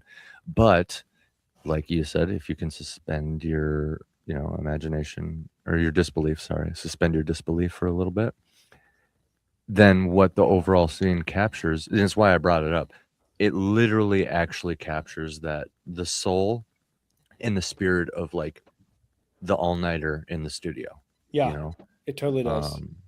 And the archetype of the producer that's like, oh, what did I get myself into? You know, the black leather coat and the turtleneck. Oh, it's like it's perfect. It was so cliched. It was so cliched. It's just the total cliche music engineer, producer guy. It's like, oh, dude. gotta. And I think, go ahead. No, you're good. Go ahead. Oh, I was gonna say, I think Johnny Frank had like the same sort of reaction when he first met us. But we were willing to drive multiple states, like through a blizzard and stuff like that, the first time we went out there and stuff and all that. But I think it was hearing me scream for the first time, because he didn't really have any way to know what we were capable of. It was hearing me scream for the first time. It's like, oh, okay, this kid actually has some pipes. He just needs some guidance, kind of thing. Hearing Zach, our lead guitarist, play guitar, because the guy is a guitar nerd. Like he's playing like, he's like sweeping and doing crazy shit constantly. Like he plays technical, like deathcore, grindcore stuff, like just for fun. So he was able to just like, oh, show me what you can do. Okay. And he just starts shredding. You know what I mean? Yeah. So he was easily the best guitarist there. So how can you not like see that for what it is? Even though Johnny has his knowledge, you know what I mean? And there's an argument to be made for best guitarist when the person is so insanely consistent and has all this knowledge. Then yeah, that's pretty key too. But like as far as technical like skill, Zach all day. So it was like me screaming, Zach playing guitar, and then just sitting down and having a conversation with Cody, or his name's CC now, her name CC now, but the artist formerly known as Cody. He would sit down and talk with him, and Cody at the time was like a mini version of him, or like Caleb Shomo, just like one of these dudes that plays like a main instrument in the band, but is also the dude who writes everything, kind of thing. Just one of these archetypes. So like having a conversation with him, I know he saw himself in him a little bit, because like honestly, Cody was just like a huge fan too, but like was the drummer, so he could like literally explain things about the drums to Johnny. So I think it was just that three-way combination that made him go, oh, okay. And it was kind of like the producer in once, just like, but like it took a little bit, like, okay, well, the easiest thing to see first is like the knowledgeable things Cody's saying in passing. Okay, well, And then we see how good Zach is. Okay, let's get to actually recording. Oh, and their vocalist actually has pipes. Okay. And I think from there was a degree of excitement. Yeah. Yeah, but which is like that's that you think about though, like if as a band, if you can do that, that's really affirming of what you're doing. It's like, okay, yeah, we were completely dismissed until we started playing, and now they're like focused. That was like our that was like when we played our showcase for Victory. Like at that point in time when we signed to Victory, almost every band, not every band, but almost every band had to go to Chicago and play a showcase. And it's a venue across the street from the office, the Victory office, or down the street from the Victory office at that time, that they have performances in. And so you go in, you set up, there's no one in the room. And I mean, no one in the room. You set up, so a Victory rep comes in. He's like, okay, here's how this is going to work. We're going to bring some people in. Wow. We're going to stand here. You're going to play your set, and then we're going to leave. And then we'll call you. Dude, the pretentiousness. And like, that was it. Like that's fine. We set up, they come in, we play our set. But like halfway through the first song, Tony Brummel, the president of Victory Records, he starts moving around the room. And then like he gets up on stage and he's like side stage and he's watching what we're doing. And then he's down there and he's just like all over the place. And I think there was 8 people counting him, but he's like all over and he's watching and like we finish the set. Nobody says anything. They all leave. So we're like, okay, cool. Well, we played good, so it's whatever. Heck yeah. We pack up, we load up, and we're heading out. Dude, we don't even get out of downtown Chicago, and our manager gets a call. Where the hell did you find these guys? I'll have a contract. I'll have a contract to you tomorrow. Okay, bye. And like, oh boy. Like, because it's like we just did what we do, and it's like they're going to like it or they're not. So let's just have fun. So we played that room like there was 1,000 people in this tiny room. Amen, brother. You know, okay, you remember the A Day to Remember Since You've Been Gone? Yeah. That music video, it's that room is the Victory Showcase room. So that's where we played. It's in that room. And interesting. So we played it like that room was packed, like we were playing for a packed house and they were just there for us. Like that's how we approached it. Just like all in, went for it. And that's what got in our live shows, what got us our record deal. But like everybody came in that room like this band's gonna suck. That's what it was like. It's like like everybody came in the room already dismissing us, and then like by the like midway through that first song, the president of the record label was like standing on side stage watching us. Oh, that's cool. That's so a it wasn't compliment. like an over analytical thing. He was just getting into it. Yeah, he was just into it. Like it just because that was our thing. Like that was what Corpus Christi had, was our live performance. Like we went all in on our live performance, as much as like a lot, because with like we're not groundbreaking in terms of our technicality. Like nothing we were playing was like so technical that you have to stand completely still to play it. When I checked you guys out recently, you felt like you carried the spirit of In Flames forward into modern like breakdowns and stuff like that. Yeah. And yeah, there's some technical / semi-technical parts, but you don't have to stand still the whole time, like you were saying. And that was the thing, is like we are going, especially for me, is like I am going to move and cover as much of the stage as I possibly can without sounding like a complete jackass holding this guitar. Dude, And do you value sound quality over performance, like stage presence? It's hard to say because like there's this level where it's like, do you stand there the whole time? You know, I have to be 50-50 because it is metal, and like some of those riffs, like some of our riffs, they move, and there's a lot of like you got to be very crisp with both hands to pull them off. And I wrote songs that also allowed space to move, and so like I would move as much as like so it ended up a lot of times like if there's a lot of chicken picking or like a really intricate riff, like I tried to move from the shoulders up, and I headbanged a lot because my hair was really long, and so like I would headbang, and then as soon as I could move, I would move to the other side of the stage, or like I was all and like John and I, because we were all wireless, so like we were constantly crisscrossing the stage, like always in a different spot, and just like adding as much energy into our physical performance as we possibly could without wrecking the songs.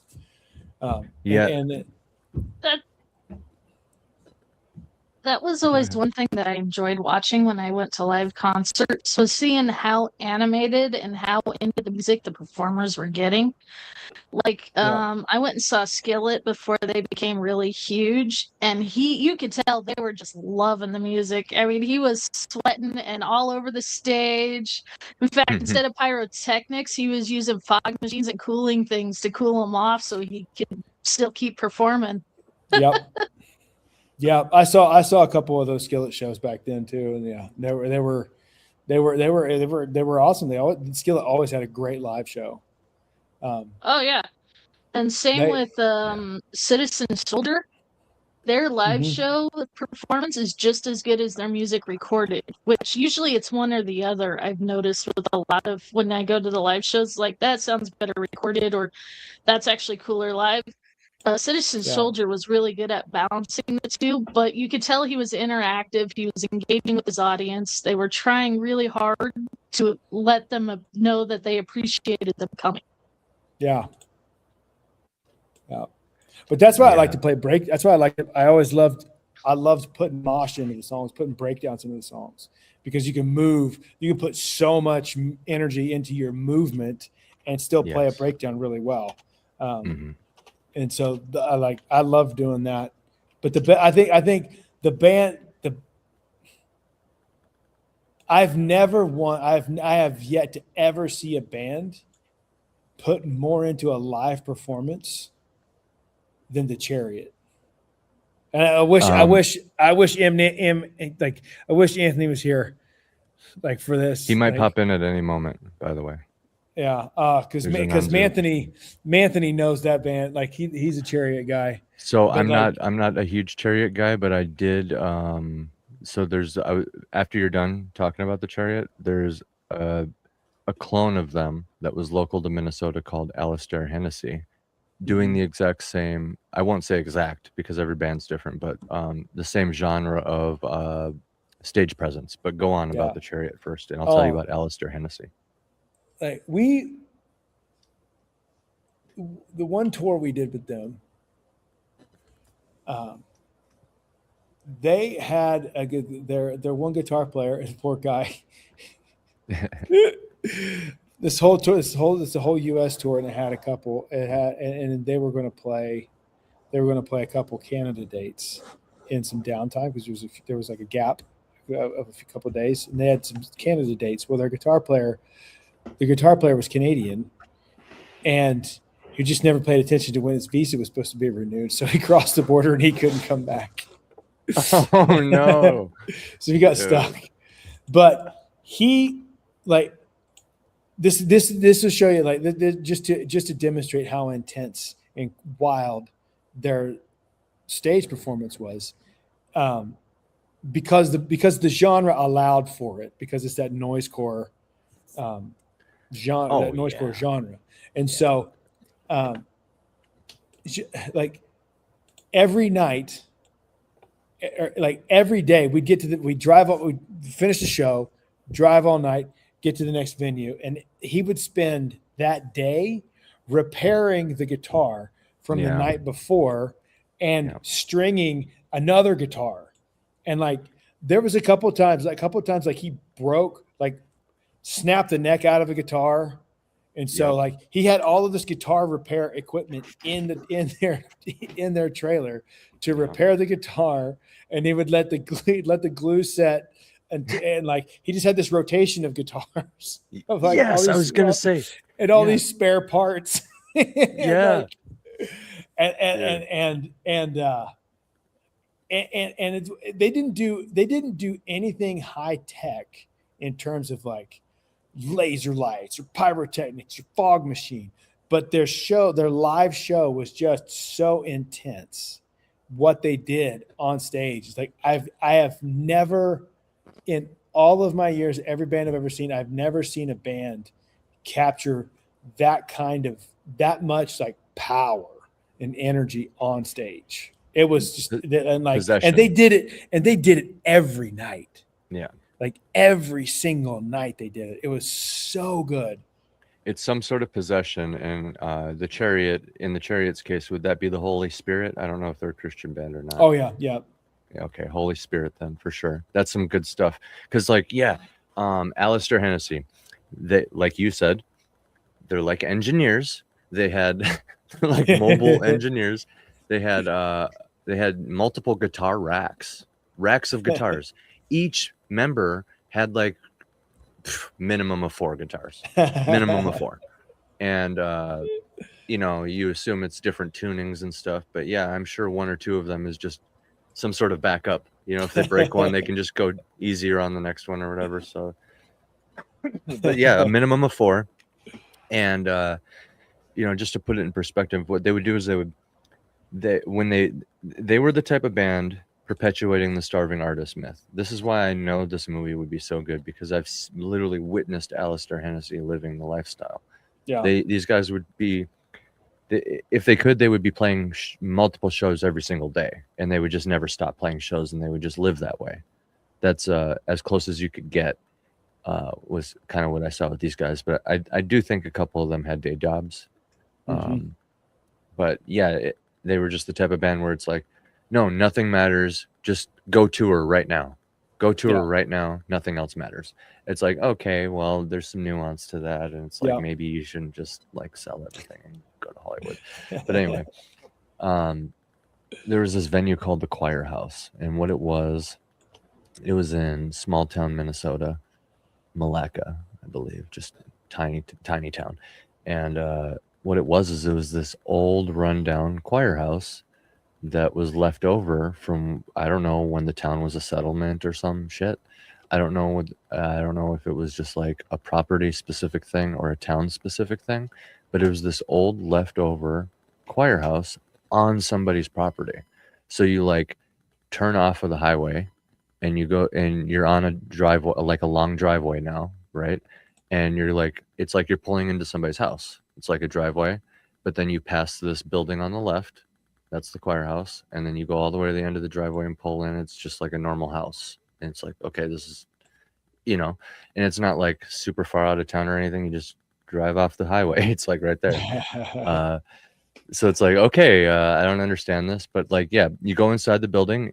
It's like a choir room, like from high school. Like, I don't know if you took music in high school, but literally like the steps, you know what I mean? The steps with like where they would put something on the board behind the teacher, like everybody would line up on the steps, and it's just like that. And you can almost imagine somebody sitting down and like instructing everybody. But it was just like that room only. I don't know if they got their hands on this room and just like bought it and had it put on their property or what the deal with it was, but it was literally a freaking choir house. So that's all to say, just so you have a good like mindset of the setting. Like just picture your band room and that's it.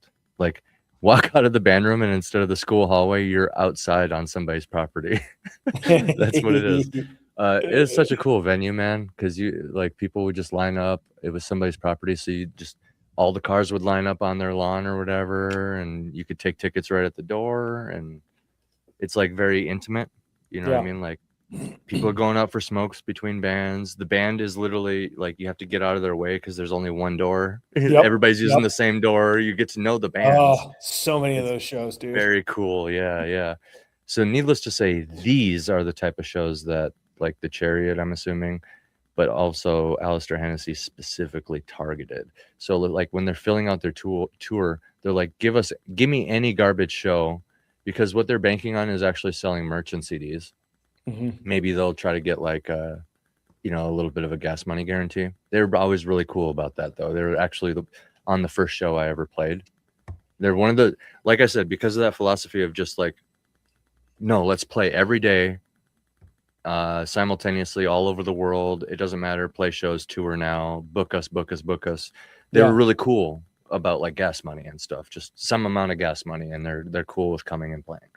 So, but yeah, the choir house specifically, just the size of a room, very cool when they set up, because it was just a very commanding thing. Like that first show I just mentioned, that one was in a library, like a community room. So another venue that was just the size of like a room. It was like you have the library and then the community room off to the side, where it's essentially where the whole city gets together and makes decisions. And they did the same thing there. Okay, so immediately they command this presence by the way they spread out all their instruments and stuff. Like the stacks are like facing, like every band before them just sets it up traditionally, plays their show, like, but then all of a sudden Alistair Hennessy gets on it. No, they're different. We're not playing on the stage. We're not pretending there's a stage. We're not putting boxes out in the same way. The audience is part of the band. You know what I mean? It's like, no, this entire room is now our stage. And yeah, they had a wireless system. So essentially, they would be moshing while playing and like running around, rolling around on the ground, doing the crazy shit, like, just like flinging their shit around, going crazy. And it was the most dangerous. It was the safest, most dangerous seeming. Yeah, because they're aware of what they're doing. They're just very good at looking crazy. You know what I mean? Yeah. And that whole time that's going, basically they make sure it's just like pitch black, cut the lights, and then they have their they had like a very simple light system that was queued up with their music. So essentially it created this like strobe effect. They clearly had somebody doing like some nerdy stuff to like cue it up with their music, which the drummer was following. So the tempo's the same every time. So like you have these like the lights would go at the right time, probably at every show. You know what I mean? It's just clearly synced up.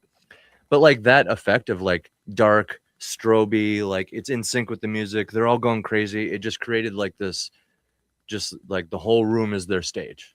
And I know exactly what you're talking about with the Chariot. It's just like, it's something that I do think everybody should experience, even though it does seem kind of scary at first.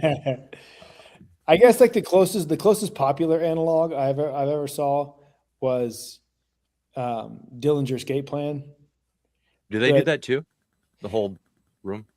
They were, I mean, sometimes, but like they used to a lot, like early Dillinger Escape Plan, they did a lot.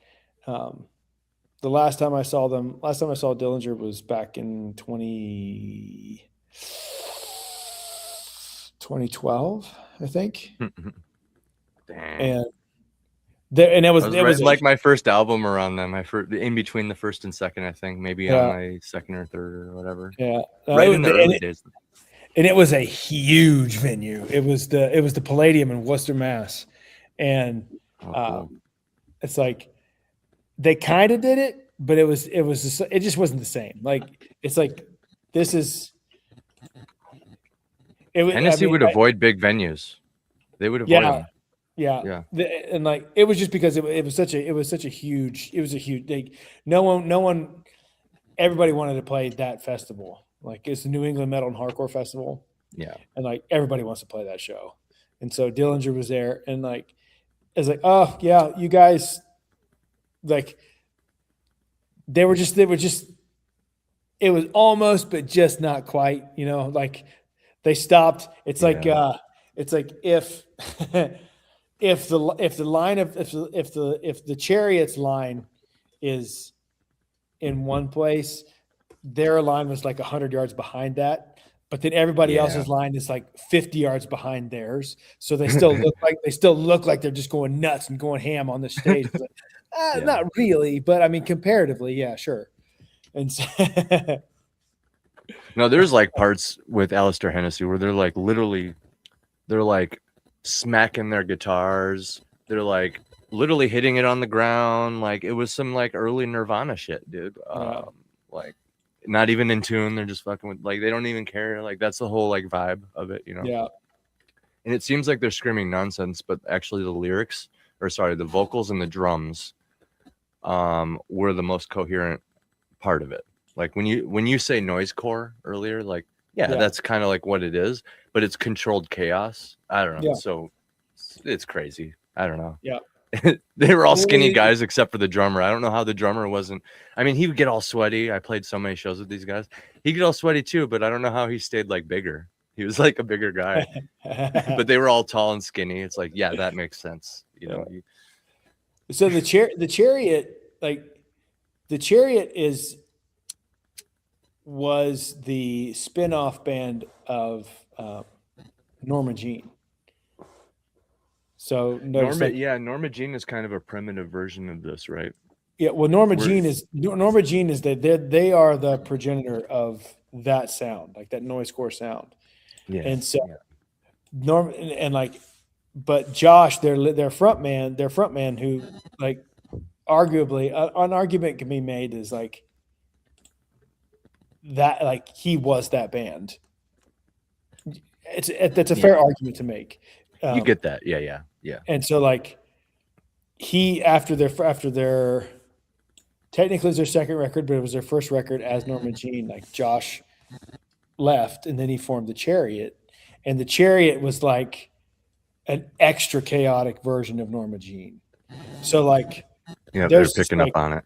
Yeah. Oh, it was just like this so much dissonance and chaos in the drum part. It's just like everything is just like this chaos. But then they would have these moments where everything would lock into this really heavy march. Yes. Like, yes. Oh my God. You're like, your brain would melt. It would be. I'm sure everybody was like, everybody's like, oh my goodness, you can use dissonance to groom people's brains into having a more powerful breakdown after the fact. Yeah. It's just and like that slow buildup. Yeah, and it's like like they didn't play mosh like a hardcore band either. Like they didn't play like their breakdowns like a hardcore band. They played them differently, but it's still a breakdown. And when it hit, people would just lose their minds. Yeah. I mean, lose their minds. It was as wild as the pit got, it still paled in comparison to what was going on stage. Yeah. They're always going harder than the pit, dude. It's like, this is amazing. And you guys are doing this every night. You're obsessed with it. Like, dude, oh my goodness. Yeah. It was those guys, like, one of a kind, man. One of a kind. What music did they play between bands at the shows that you toured on? It depended on the venue. Now, just on average. What was funny? Dude.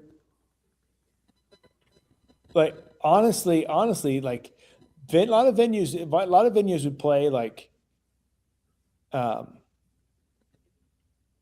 hip hop, like low key hip hop. Yes. Or something like different. Classic rock. Yep. Or like I've heard some places they all of a sudden smooth jazz is like coming on over it. Yeah. And it's like I'm like, I laughed at it the first couple times, but then you realize why when the next band comes on and it's a brutal deathcore band and that first breakdown just hits so crazy, everybody's head is like, what? Everybody's head turns to the stage. It's like, yeah, we're back. Everybody wake up, you know? I suspect that dissonance with the Chariot and the like works the same way, where it's like your brain kind of gets scrambled a little bit. It's doing the dissonance thing, and then that mosh part comes in. It's like, oh, we're groovy again. Oh, dude. Yeah, dude, it's harder. I went to a show in Cincinnati, and there was the show was just so nonstop that I was physically exhausted by the end of the night, because it was all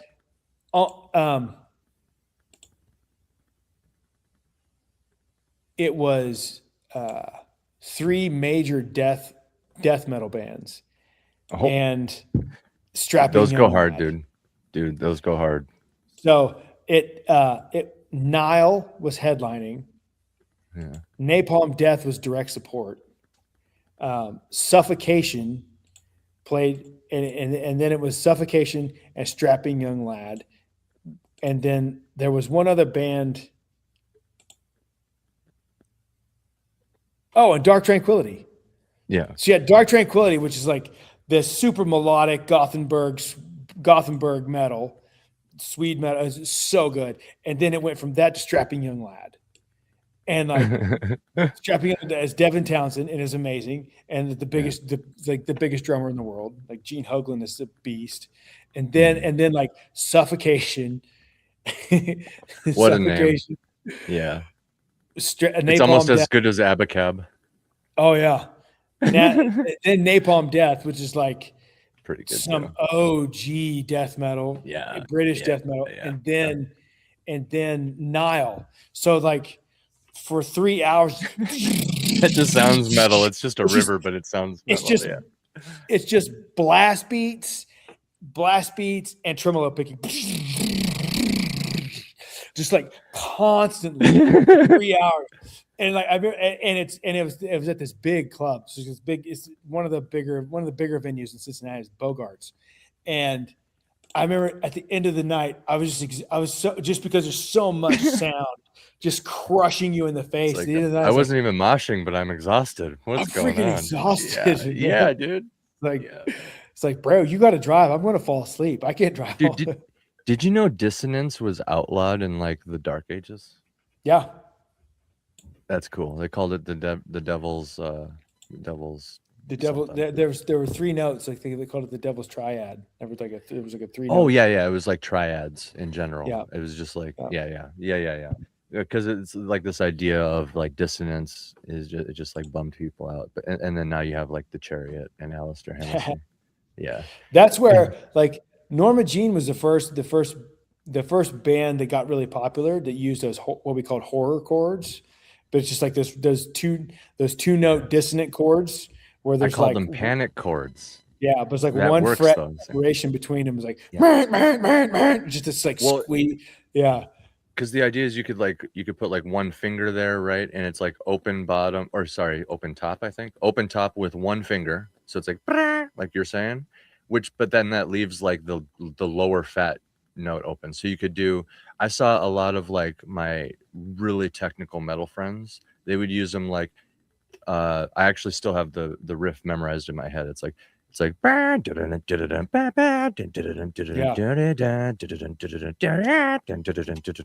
they could like you're basically going between top and bottom. Yeah. Like, and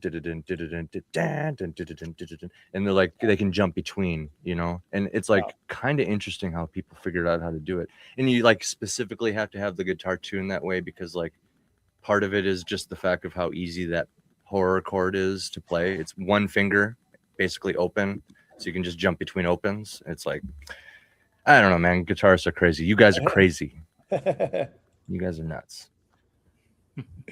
I'm glad I know about them, though. I had to explain panic chords to Evalie. I wonder if he would have known what I was talking about if I said horror chords. A horror chord, yeah. Yeah, I was like, panic chords. He's like, what the one Norma Jean song, Bless the Martyr, Kiss the Child.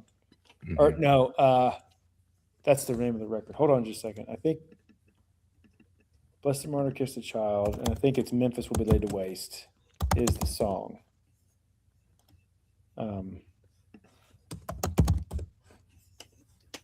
Coco Melon and Bluey are getting movies next year. Dude, there's gonna be some frequency underlaid in that crap. Oh, they're gonna activate all our Cocomelon MK. especially, man. Yeah, they're gonna activate all of our MK Ultra kids. What They're the all- hell is the plot gonna be for Cocomelon? Dude, what a great question.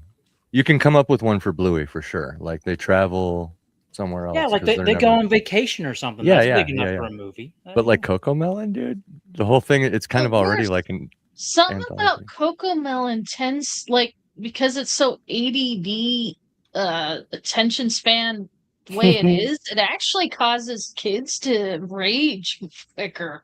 Yeah. We had a little like because Cocomelon disguises it behind education. Cocomelon, too fast, too melon. And it, like too fast, too melon. Yeah, dude. Oh, that reminds me, we were looking into the Paul Walker stuff like yesterday and today. Dude, that shit's crazy too. Just saying, that is a crazy story. Why are all the conspiracies right? It makes me want to look at all the old ones and be like, is that right? Well, freaking Miss Rachel's one of the more popular brands. If you look into her, she's batshit crazy too. Dude, yeah. It's kind of funny how much Israel hates her, though. That is absolutely. I actually love that. It's hilarious. She's so anti-Semitic, and then you're like, yeah, let's go see what this B word is talking about, and she's like, don't hurt kids, and it's like, I'm waiting for the anti. So that Norma Jean song I was telling you about is "Memphis Will Be Laid to Waste," and that song, that's the song that popularized. I don't know if they were they probably weren't the first to use that chord, but that was the song that popularized those horror chords, and it starts with those horror chords, and it's so good. Like it locks it. It kind of comes in with these big just hits on one note, and then it chokes into this palm mute. Dun, dun, dun, and they move the horror chord down, and so and then from there it locks into this such a good groove, like a heavy groove out of that, and like that it's like that record dropped, and then the next year at all the festivals, every band, like no band before that was playing those notes, those chords. Every band after that year was playing those somewhere in their songs. Because that must have been when it was like Under Oath came up. It was the Norma Jean, Blessed Martyr Kiss the Child came out the same year that Under Oath's Changing of Times came out. So they were kind of on like a similar wavelength then, because I think Under Oath maybe doesn't do the blatant, how do I put it, noise core moments. No, but it does get close. Like it kind of does the emo version of that. Yeah. So I think so. I find it. Blessed Martyr Kiss the Child, that came out first. So that came out first, and so I remember we went to Cornerstone that year. That both of those records came out, and they played back to back on Solid State nights. So Solid State at that point in time, Solid State was big enough they had their own day at Cornerstone, and it was just Solid State. And Is so that they had a stage? Yeah, it was two stages. They had two stages, and it was only Solid State bands played that day on any of the bigger stages. And so is that the heavier stage or the smaller band stage? That's because I think they differentiate by heaviness and also size. No, so you had main stage, which was the amphitheater down over the hill, and then you had the two big tents, and like those were different.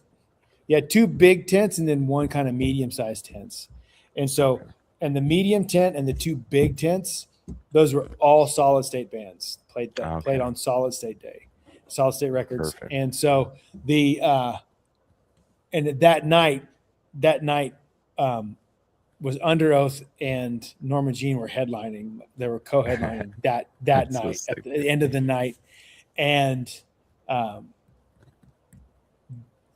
that people lost. So that was the album before They're Only Chasing Safety, Yeah, for Under which is Oath, obviously a big deal. Yeah, which is that when one was a big deal. Dallas was still in the band. Yeah. So they played the Changing of Times. They played that album, and people absolutely lost their minds. And like I was standing there in that tent. It's like it was one of those things like you knew while you were watching it. It's like everything is going to be different from now on. Like everything just changed. Like yeah. the entire music scene, the entire scene just changed. That's so and it's cool. when you did, there was a shift. There were bands that were chasing that, and then there were bands that were chasing Norma Jean, and then that next year, As I Lay Dying came out. So and then and then around the same time you have like Killswitch Engage. They're going huge. Like Unearth is on their third record, and it's big. And so like so you had like that scene like splintered into factions again. From being split. So like, but it was like a good split, right? It wasn't a divisive split. It was like, we're growing. Cool. Yeah. We're growing. Yep. No, that's good. We need, dude, this brings me back.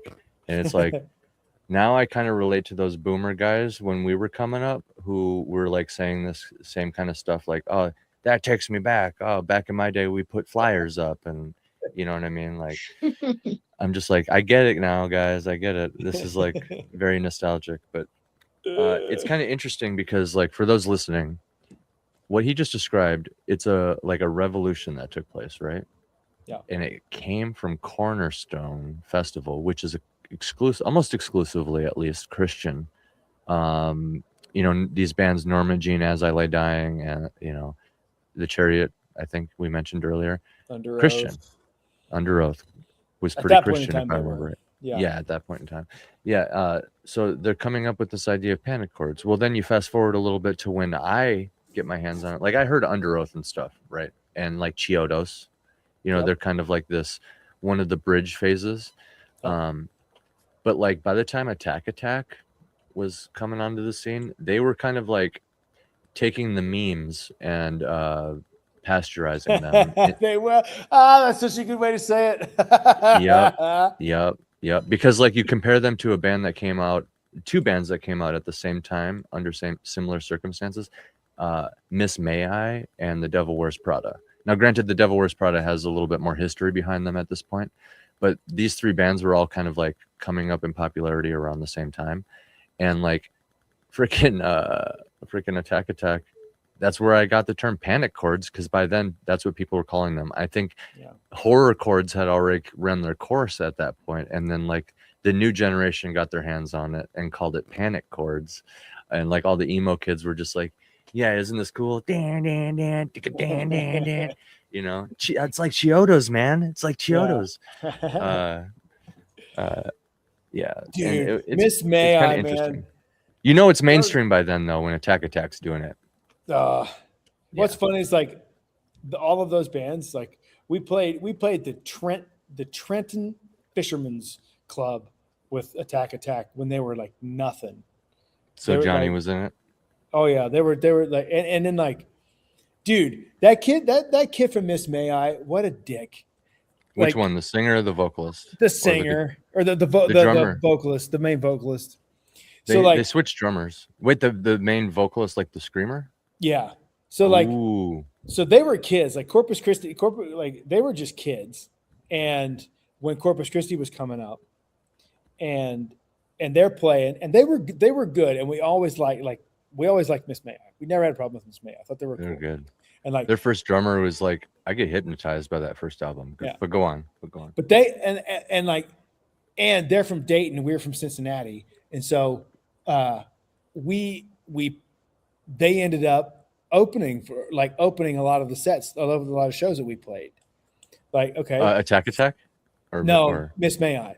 Yeah. Attack Attack too. And Black Veil Brides. That's hilarious. That's so funny, dude. I got this story about Black Veil Brides. But yeah, go ahead. Oh, dude. Yeah, go ahead. So like they're so funny. But like we're like established, and so we're playing, and like then we sign, we start touring, and we come home, where my poop comes from. and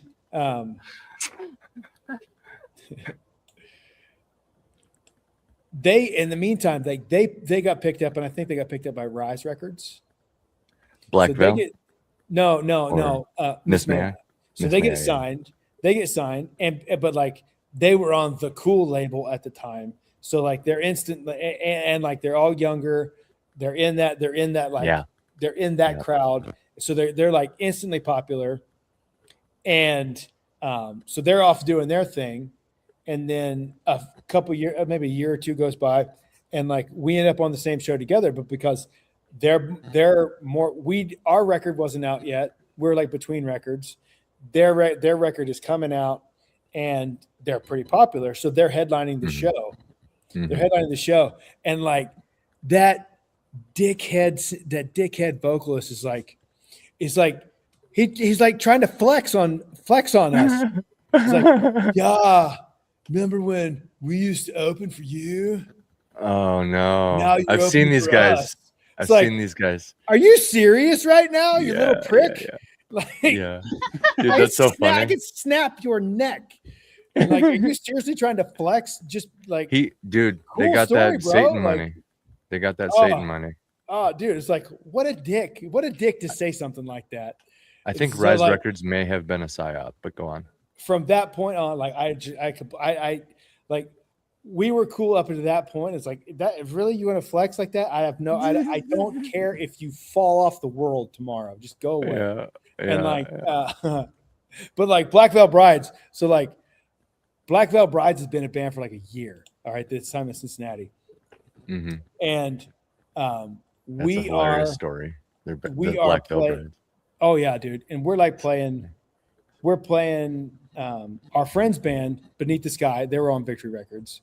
Yeah, we're direct support for them. So like they're headlining, we're direct support, and there's like 2 or 3 other bands, and Black Veil Brides is opening. Okay, so they're the first band. They're the opening band, dude. We're playing at this club in Covington, Kentucky, and the Mad Hatter in Covington, Kentucky. Yeah. All right. There's people there. Everybody is sitting out on the wall. Black Veil Brides is playing. Everybody is sitting down, except their moms and a couple girlfriends. No, dude, I believe that because of the way they came up. Yeah. They play their set.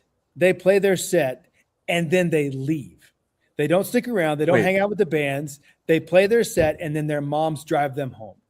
No, and like no one cared. No one cared at all while they were playing.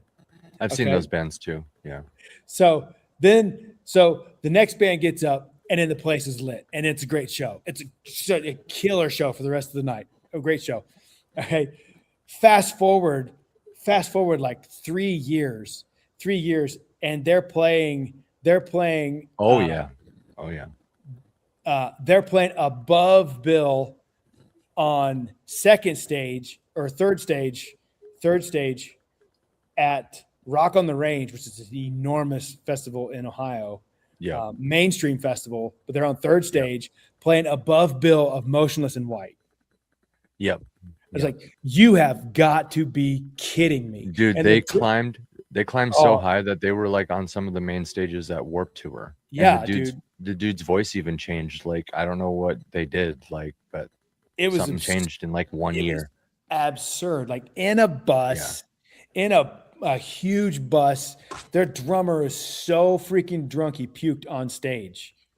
And I'm sure he had a whole stomach full of other drugs too. But like, pukes on stage during his set, and his back up and like players like, what the hell, dude? What is happening right now? And it's like, and their moms are still right over there. It's like their moms are still there. It's like, what is life? What is happening right now? Dude, mom signed off on it. That's what's up. It was one of the most surreal things ever. Yeah. No, that dude's voice changed though a lot. Like they went from singing a certain way to all of a sudden, like, I don't even know how to describe it. It's in the same vein as country music, where they're kind of just it's their talking voice, but they're kind of just like they're like lowering their voice and adding a little melody to it. But he's like not doing it in a country way. It's weird how he did it. I think I think never Avenged Seven. listened to them at all. Well, right. I couldn't tell you if they did or not. Like I never listened to them at all. Well, they had the super viral music video. That's how they got big initially, and it was like appealing to anti-bullying. So the whole moms with them right there, that totally checks out and makes sense because I'm pretty sure that's where they got their jump start, was like going the whole anti-bullying. We're just a bunch of young emo kids route, but isn't it cool that we're playing music and like totally in a rock band? Isn't that cool? But then they exploded because they had this viral music video about bullying, right? And people were like, I'm sure, sharing it and being like, yeah, don't bully. You know what I mean? So they had like the virtue signal train going, and they're just a bunch of kids. Well, what do you do with that? Like, you get signed and your satanic label is like, here's unlimited money. We're going to send you to our, spirit cooker vocal coach. Right? Dude, you laugh because it's true. You laugh because it's true, bro. Dude, Dude, the best. Well, I only know this because Johnny Frank talked about how everybody at Rise Records had the same vocal coach. Eyebrow raises. What? Yeah, they sign you and they send you to the same. Everybody goes to the same person. I think it's some lady. Melissa Cross. Probably. I don't remember the name, but some lady is the same vocal coach as everybody else. You literally go to her like ranch and you stay there for like a month. And when you emerge, you're like a different human being. You can see this with Caleb Shoma's vocals, going from Attack Attack to Attack Attack and then again to Beartooth. 3 different vocal styles. I'm pretty sure it's even different now, but like you can literally hear the night and day difference between old Attack Attack when he's doing vocals and like new. I think that's probably Melissa Cross, and that sounds right. She's a vocal genius. I still use her vocal warm-ups. You went to her? No. At that, like, she had put out a DVD. She put out a spirit DVD cooked. Okay. Called the Zen of Screaming, and it was part document. There was a documentary to it about her method and all the artists she works with, like Randy from Lamb of God, Phil from All That Remains, like a lot of like big vocals. And I don't know Corey from Slipknot, but then listeners here are into have ever in the past been into like Tim Pool or Timcast. Phil from All That Remains is on there, and I bring that up because you can actually hear how strong and professional, and I mean just like there's a reason he's a professional vocalist, but you can hear that when he kind of gets uppity on the podcast. He'll like do his vocal style for a second. He's like, yeah, and it's like, oh dang, dude, that guy's got pipes. It's like, that's Phil from All That Remains. Holy shit, dude. It's dude, like and he does it live too. Like he is on point live. Like his pitch is so good. You can hear the strength. So I believe that but like when Johnny was telling me about it, I'm like, really? Everybody has the same I don't know if it is. I don't know if it is her, but dude, the best band that Rise Records ever signed. I mean, ever signed. They did one record and then they didn't do anything else. And it's my buddy's band, At the Throne of Judgment.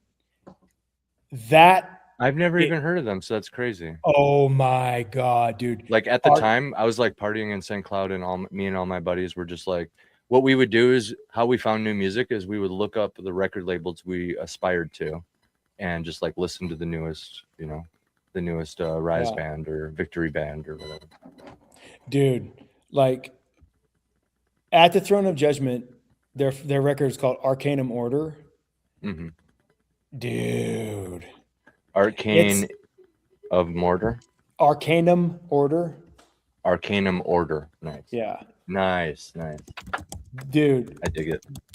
They were like trying to think. They were like if Black Dahlia Murder had a brutal vocalist.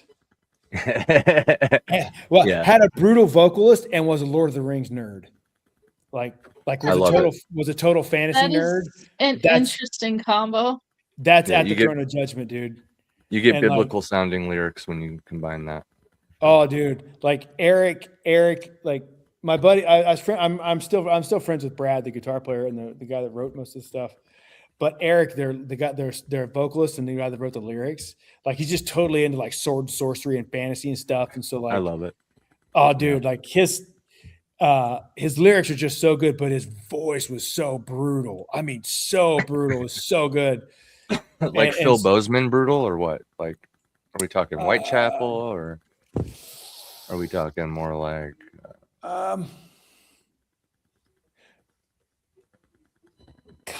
Kind of, but more like that low, that low, but more powerful, less gravel.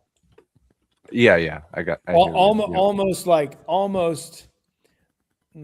Dude, it's so hard to describe because because Whitechapel has like this like you said gravel. It has like this. He's extremely low, Phil Bozeman, and he has like this tone. Yeah, that's just unmatched. But like, you can get stronger and lower, for sure. And yeah, it's just like, but you notice how like some of those vocals they air out. It's like Eric's. There's no air. There's no wasted air in Eric's vocal. You are just getting like raw. I mean, it's almost like the dude from Slaughter to Prevail. Mm-hmm. Almost like that mad Russian guy. Just like, airtight. Just crushing. And then like there's just insanely good guitar playing. And like that was the best band that Rise had ever. Like they've never signed a band better than that. And they did one record, and then one record they tore their balls off and then called it quits. As you do. No, Rise eventually got to the point where they were just constructing bands. No, like, man, I could put my tinfoil hat on and like go down a hole. I haven't even looked into it either. It's just like, as from my personal experience in the music scene, thinking back on it now, it's like, dang, that's just like really crazy how they were like literally constructing bands. They would poach the best members of local bands. Like Woe Is Me, for example, was a bunch of different members of different bands, and they just like literally came in, split the bands up, and then put this new band together. It's fucking crazy. I had heard that. Is that true? I didn't know that. I think it's true. Never heard that was true. Yeah. Okay. I think it's true. I think it is, but this is my opinion, allegedly. So anyway, yeah. So like when you find out labels do that, but then like I've tossed around like I want to start a label, Garrett. I do want to do that where you focus on indie. You're helping usher in the next generation of like musicians or whatever. And even if whatever label I messed around with ended up just being one of those stepping stone labels, it's like, yeah, we do short-term contracts or whatever until you find a better, bigger label. Like if you get signed to, with Epitaph or something, why would you stay here? Yeah. But anyway, dude, Epitaph Records, dude, that's a name that I have not heard in a long time. And they were bigger than Rise. And you just know that they're like on a different level. Like when you look at, I think My Chemical Romance is signed to them or something like that. But like, anyway, when you look at like bands like My Chemical Romance, for example, they got signed by like what, they like won a competition or something. No. I'm thinking of a different band, but like you're at a level at Epitaph where you can literally just kind of choose. You can kind of just sit back and look at all the biggest blips on the radar. You don't even need like a talent agent. You would have one, obviously, to just like go and do the thing, right? But when you're like that high up, you can almost just sit back and be like, where's all the biggest blips? Okay. And you can just like, essentially just sign them. You can just like offer them whatever's needed just to sign them. And like when you're at the level of Rise, where it's like, okay, we've caught lightning in a bottle. I did look a little bit into like Rise's marketing model. I haven't looked into the sketchy like history or who's connected with it or any names. I looked into the marketing model. Ash Avildsen. Okay. Anyway, they're like part of their marketing model was, hey, we have 1 million followers. That's about it, right? That's what it started off as, and then that turned into, hey, we have like X amount thousand mailing list. So it's like the same stuff you hear indie authors talking about nowadays, is like the mailing list. But the big thing, like really, their superpower was just 1 million subs on YouTube. Yep. So what that did, it's so crazy, dude. What that did is it led to a business model of music videos, and like it led to a very specific release style, and a very tight inner circle of producers, like Joey Sturgis as one of them. Yeah. There's a few, but like, yeah, Sturgis is like the big one that stood out to me, because there's a few albums where it's like, who recorded this? You know, when you're a band, you want to look into that kind of stuff. But so like this, so if they have this tight inner circle of producers, why wouldn't they have like a tight inner circle of everything? Which means the bands that they choose are going to be very specific.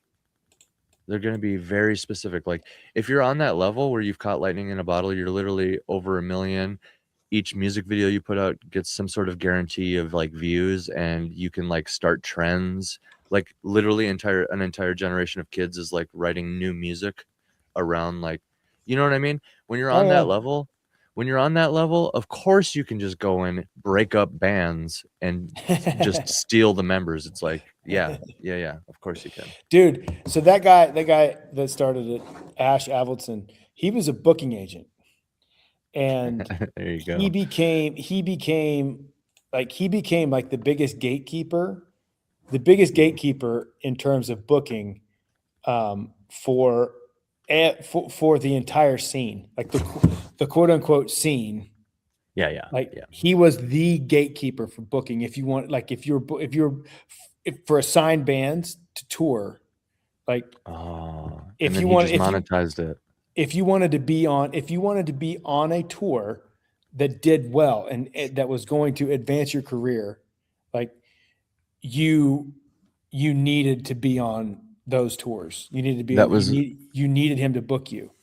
That was Leo Presents in Minnesota, and then before that, it was Bobby Colton. So what this did is it fomented. I remember hearing the name culture. Leo Presents. Yeah. Yes, that's the Minnesota, like that's that guy from the region of like Minnesota, maybe a little into surrounding states, but like, yeah, that guy just had all the connections. He was like Minnesota, Wisconsin, Michigan. Yep. He just like, that's the guy you went to. You needed to kiss his butt, and he was kind of an asshole. You know what I mean? And it's like, so he started Rise Records, and if I'm not mistaken, Devil Wears Prada was the first one he signed. And what was I think so.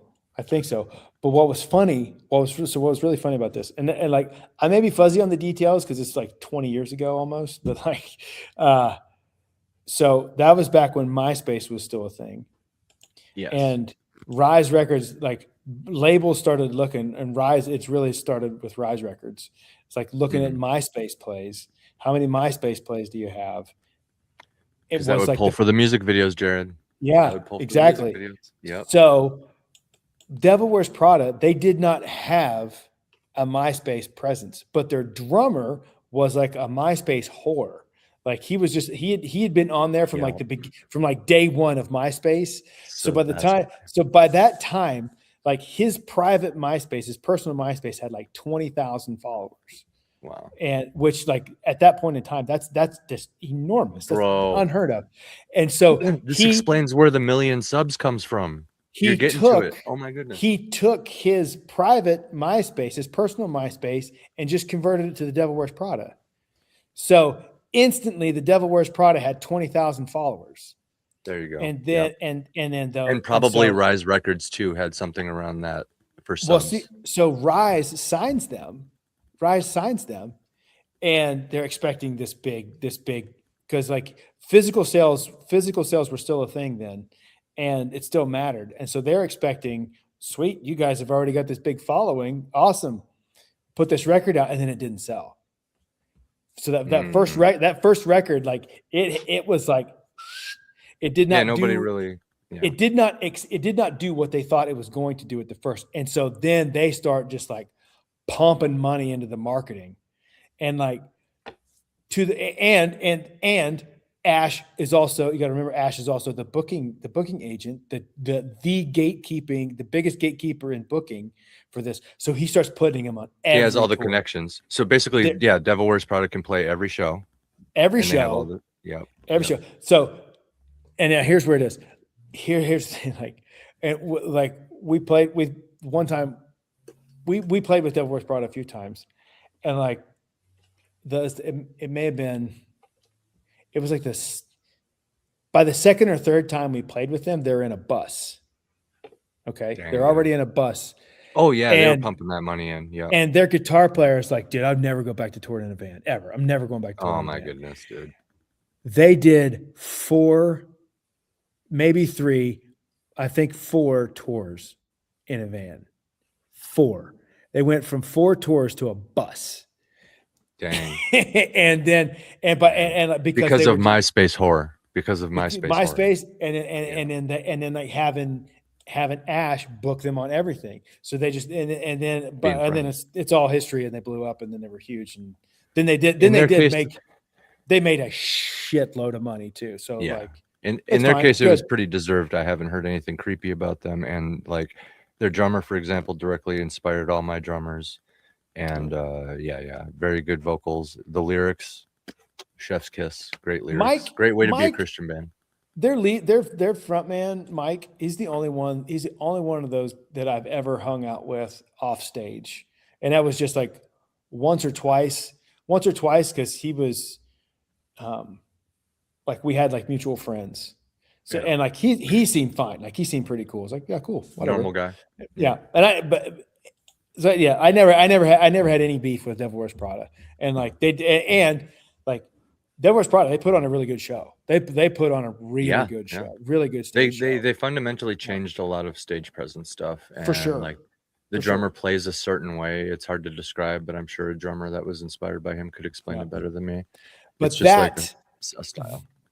That phenomena with them, that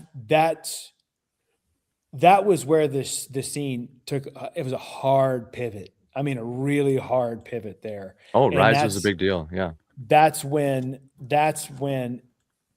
the whole scene, in terms of the scene itself, it stopped being about the music. And it was a commodity. It was a social, like a social engagement is what it was. And it really developed a culture. I remember there was a lot of trends, a lot of weird random trends. Yeah. So it's funny, but like, the best band they ever had did one record and then bailed. Well, yeah. I mean, Stepping Stone. So like, dude, that's so fascinating that you tell me all that. Cause like now it all makes sense. And I mean, this is how you do it. Okay, so here's why they dumped all the money into it. It's not just because it was their only horse. It's actually part of the strategy, but maybe they didn't figure it out at this time. I don't know where they got money. That's an interesting question.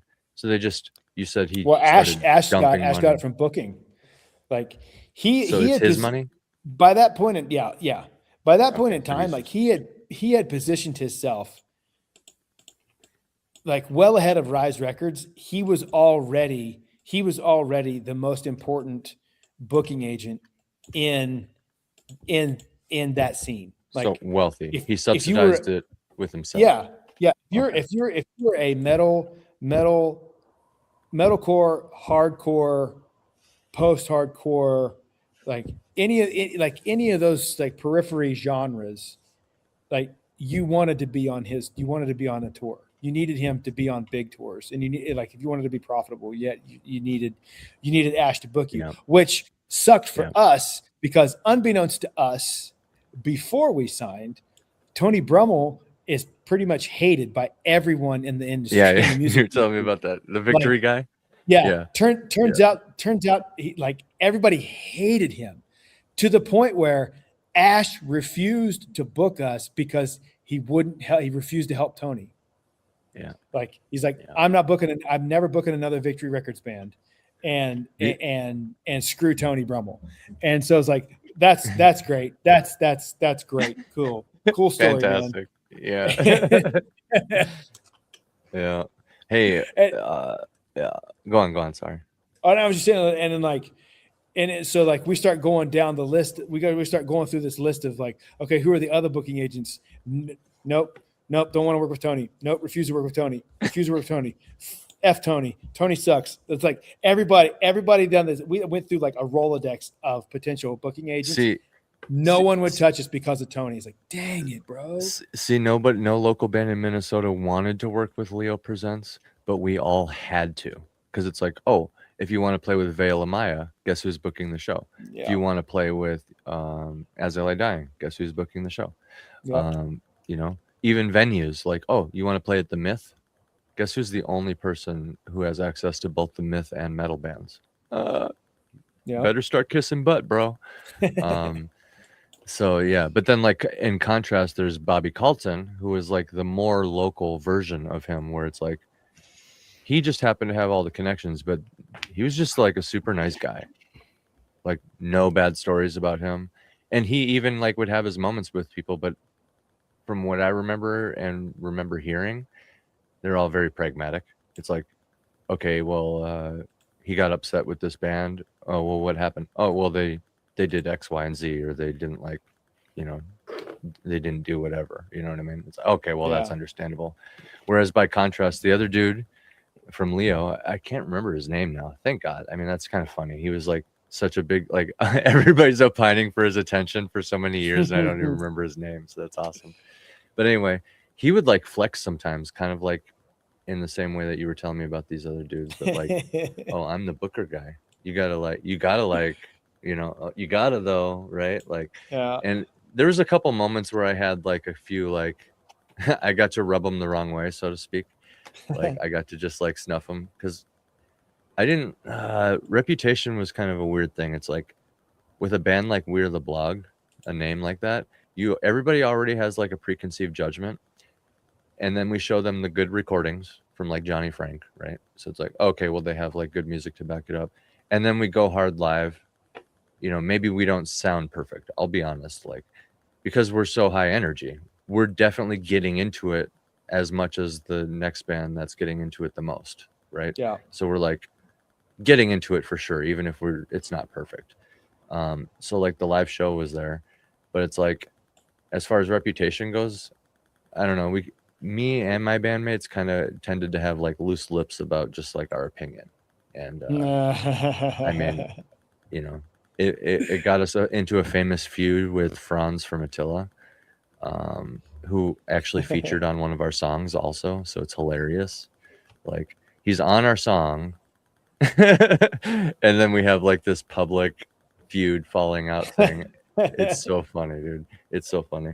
But like, yeah, like how we initially got our like first following on like Twitter or whatever, back when it was Twitter, there was one random guy from Minnesota who found us, because I think, you know, there's these random like I'll just call them whales, to use like a financial, you know, scammer term or whatever.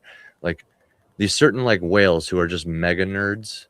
They're they're like music nerds that like, they're like scanning the local scene constantly for no reason. It's just like their thing that they do. And they go to local shows and shit. One of these types found us at some point and just hated our name for some reason.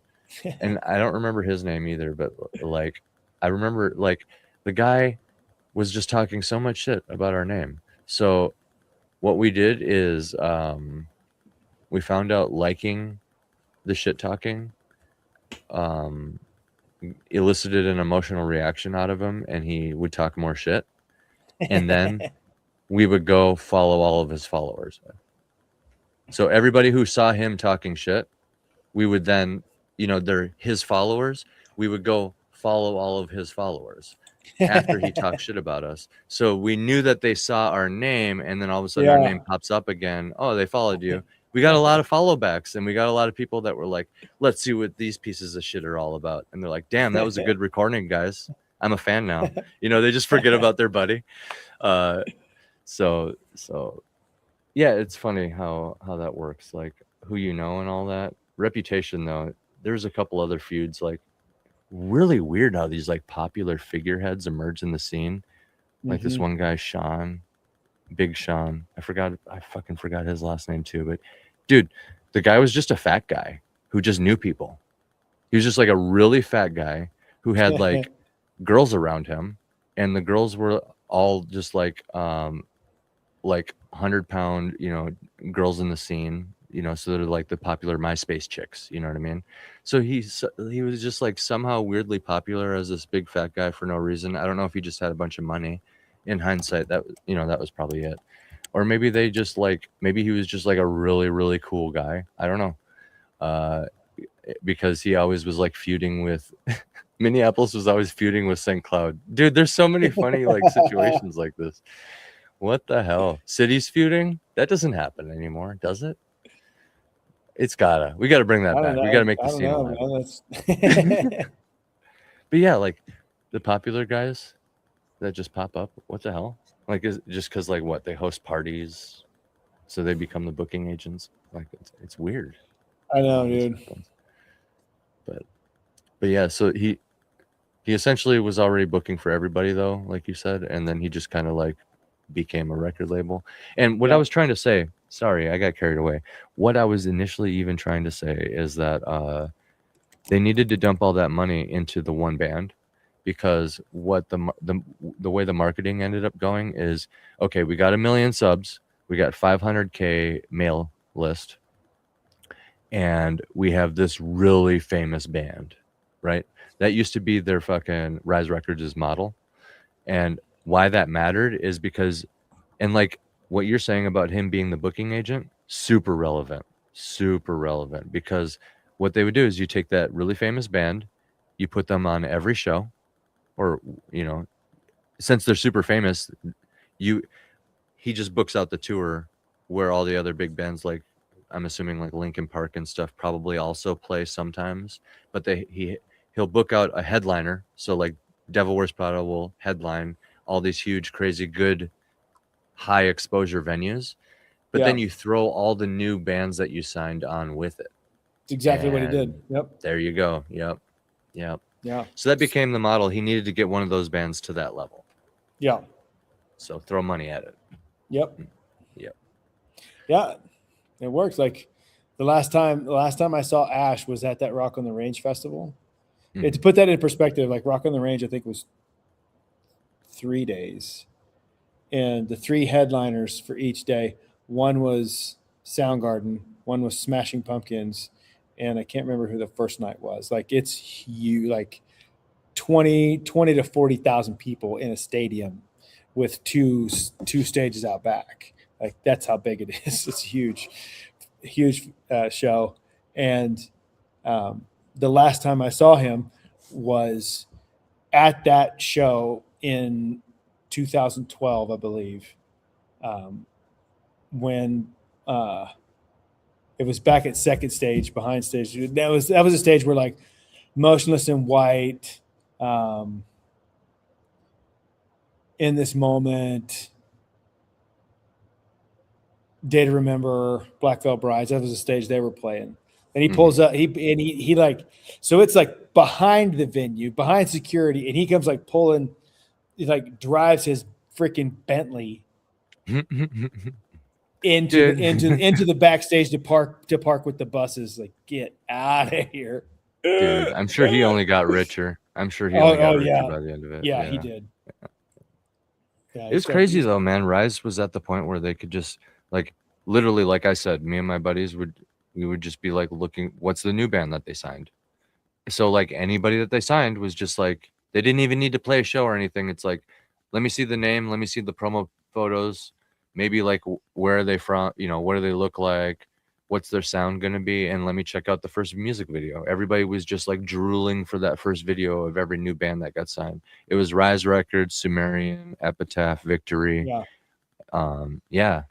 Like that's how you found it. And honestly, that's a great way to find music if you just pick a good label and just like, get a good handful or dozen labels and kind of like just check them all out periodically. It's a good reason for YouTube pages too, but I found with my band that building up a YouTube page is actually pretty challenging. It's just like anything else, really. Yeah. Like a book or anything. It kind of sucks too, because it's like a band's livelihood these days. Like, yeah, you could print physicals. I found out Amazon actually offers that, and I'm gonna look into that for sure. But it really is just like streaming, dude. It's really just like streaming, and that comes down to like Facebook, or sorry, not Facebook, YouTube as well, which means you need to get like double monetized or whatever. So like over 1,000 subs and watch time. The watch time is the big thing with a band. It's like you need like X amount of hours, 40 or 80 hours or whatever it is. Dude, bands have 3-minute songs. Yeah. So the like Citizen Soldier, it's the merch. He's flat out said in Exactly. his live streams that Yep. their band is selling the merch on tour and through their shop. Yeah. And nobody told me when I became an author, I would need to become a professional marketer. And nobody told me that when I became a musician, I would essentially become a professional shirt salesman. Oh, dude, you just said something. You just said something, and it just now clicked into my brain. I've been saying Rise Records this whole time. Yeah. But Ash, the guy I'm talking about, Ash, is Sumerian Records. Oh, Not even more relevant. Not Rise. Because you said Sumerian Records, I was like, oh no. Yeah, Asking Alexandria, After the Burial. Yeah. Born of Osiris. Blackwell Brides. Yeah. Yeah. That's dang it. Oh, Yeah. I was sitting here talking Same for deal. an hour. I am No, an same deal. idiot. Dang it. No, same deal, No, though, dude. no, you Sorry, caught guys. it. No, that explains though So- why. If it makes you feel better, I'm out of the loop. I don't know. I was about to say, to us normies who have no idea what the hell you're talking about, you still sound knowledgeable. Could have fooled me. I'm just Yeah. No, like Sumerian, that checks out too, because That's what like I meant. same, Sumerian Records. Dang it. same deal. Actually, that's even more relevant because of Asking Alexandria's story. Yeah. They're literally okay. So they propped up Asking Alexandria as the poster child to revitalize the starving artist movement. Like, I know this in hindsight because, like, at the time, that's how everybody knew them. Okay, like Asking Alexandria, they're one of those bands where once you check them out, you're hooked. That's what it was like at the time. It's like, oh, this is crazy. They've like consolidated all the most addictive parts of like the music I like Attack Attack. They were like a perfected Attack Attack with real emotion and like no auto tune. You know what I mean? Like deep lyrics and stuff like this. They weren't a meme. It's like they perfected the sound when they first came onto the scene. But the reason everybody kind of knew about them is really because of their story. And their story was they were all in Britain and they all sold all of their shit and decided to just like pool their money together, and they just bought a bus or a van or whatever. It's the classic starving artist story. So it's like 4 or 5 dudes came together, sold all their shit, bought the vehicle, moved the entire thing to America. Yep. Which is supposed to make us as the audience go, oh dang, they're really smart because they went to like the demographic, right? Which, I mean, there's something to be said about that. America's pretty big too. There's just simply more cities, more venues, stuff like that. But I digress. In hindsight, I kind of feel like that's just like a narrative point to kind of just push the whole thing.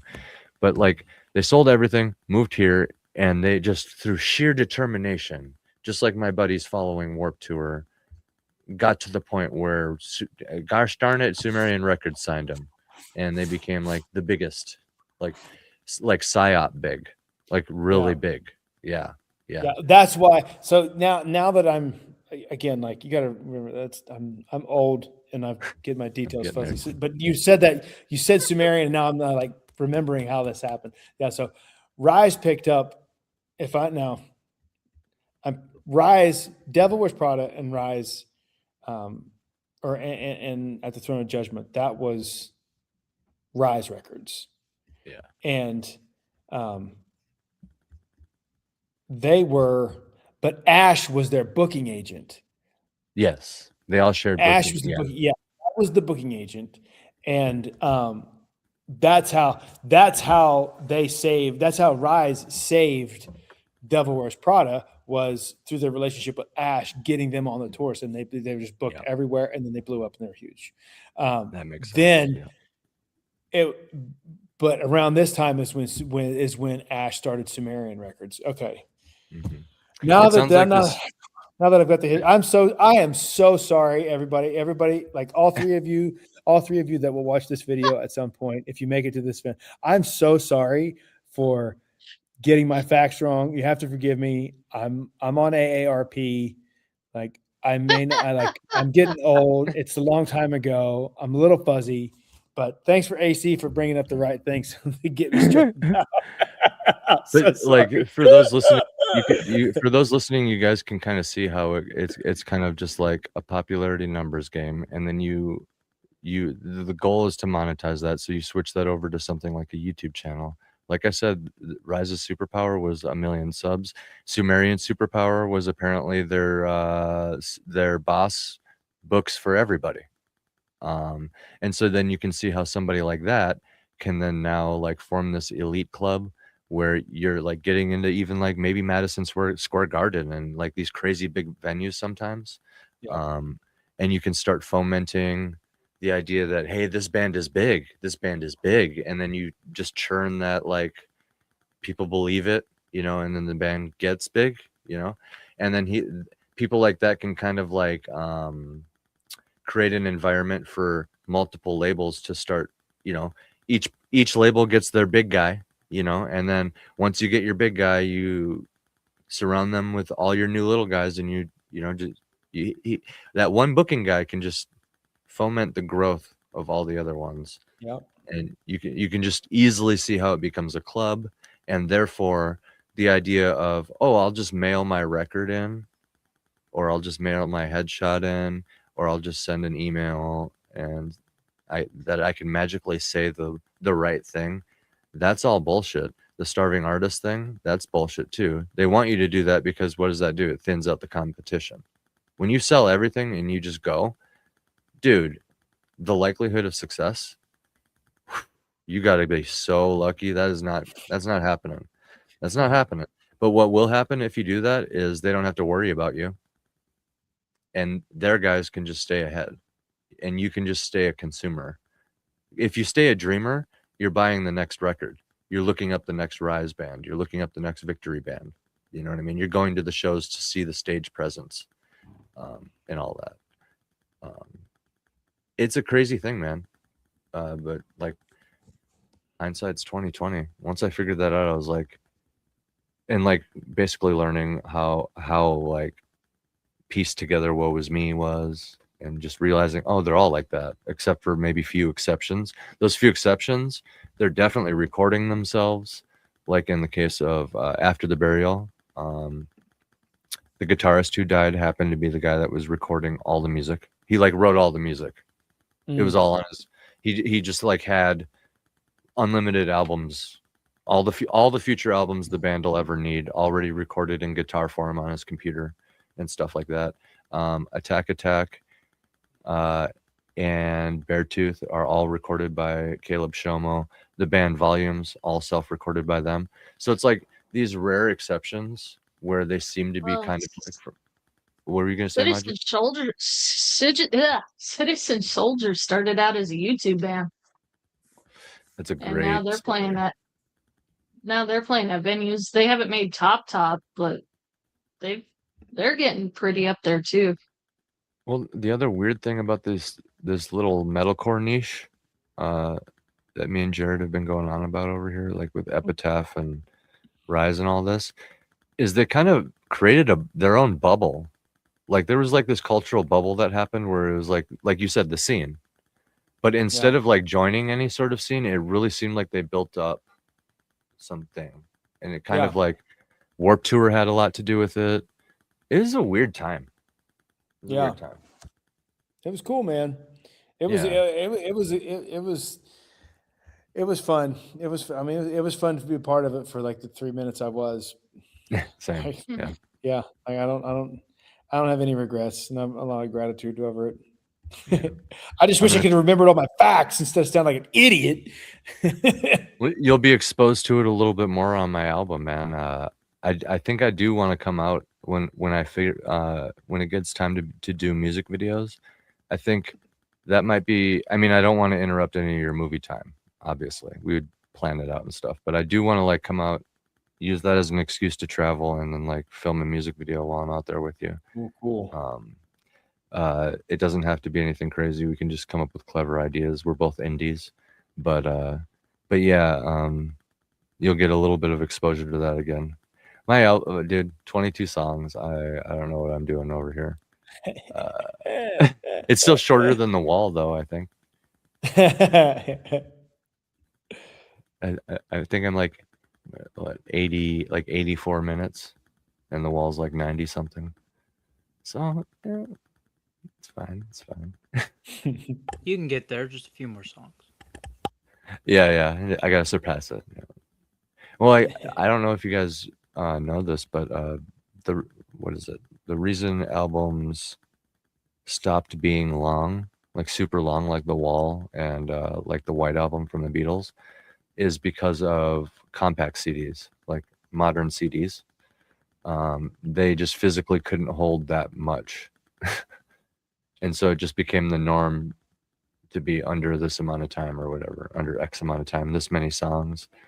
But then, as streaming and stuff kind of rose up and like the internet gained steam and stuff, longer albums became cool again, because then like genres like rap and hip hop, they would utilize the skits, those like Eminem would do this a lot. There's like skits that they have.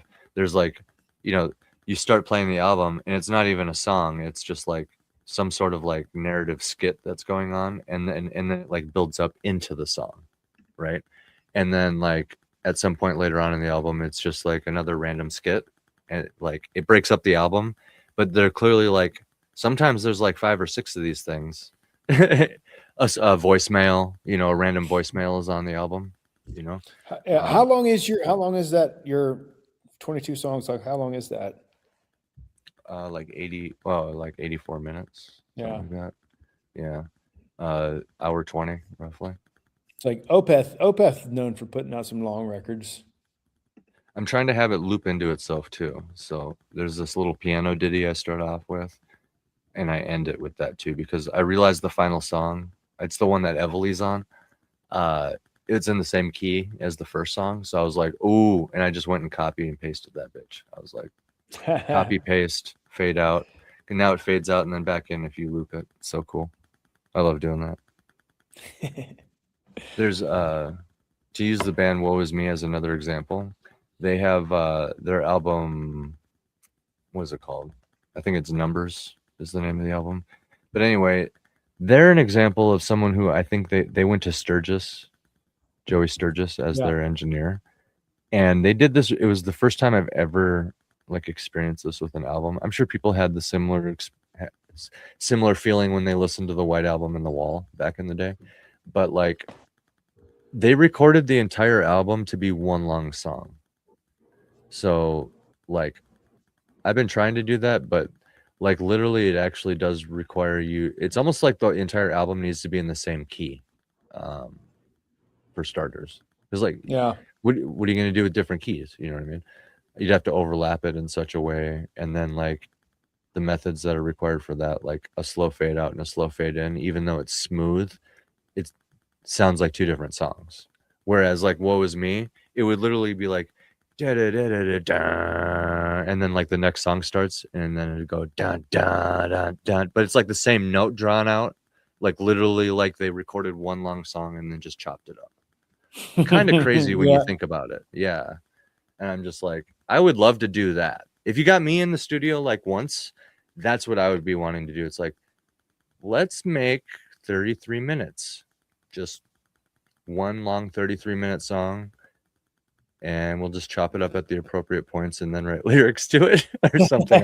You know what I mean? Like, that'd be so cool. Because like, man, I don't know if you've heard that album, but it might be worth a listen.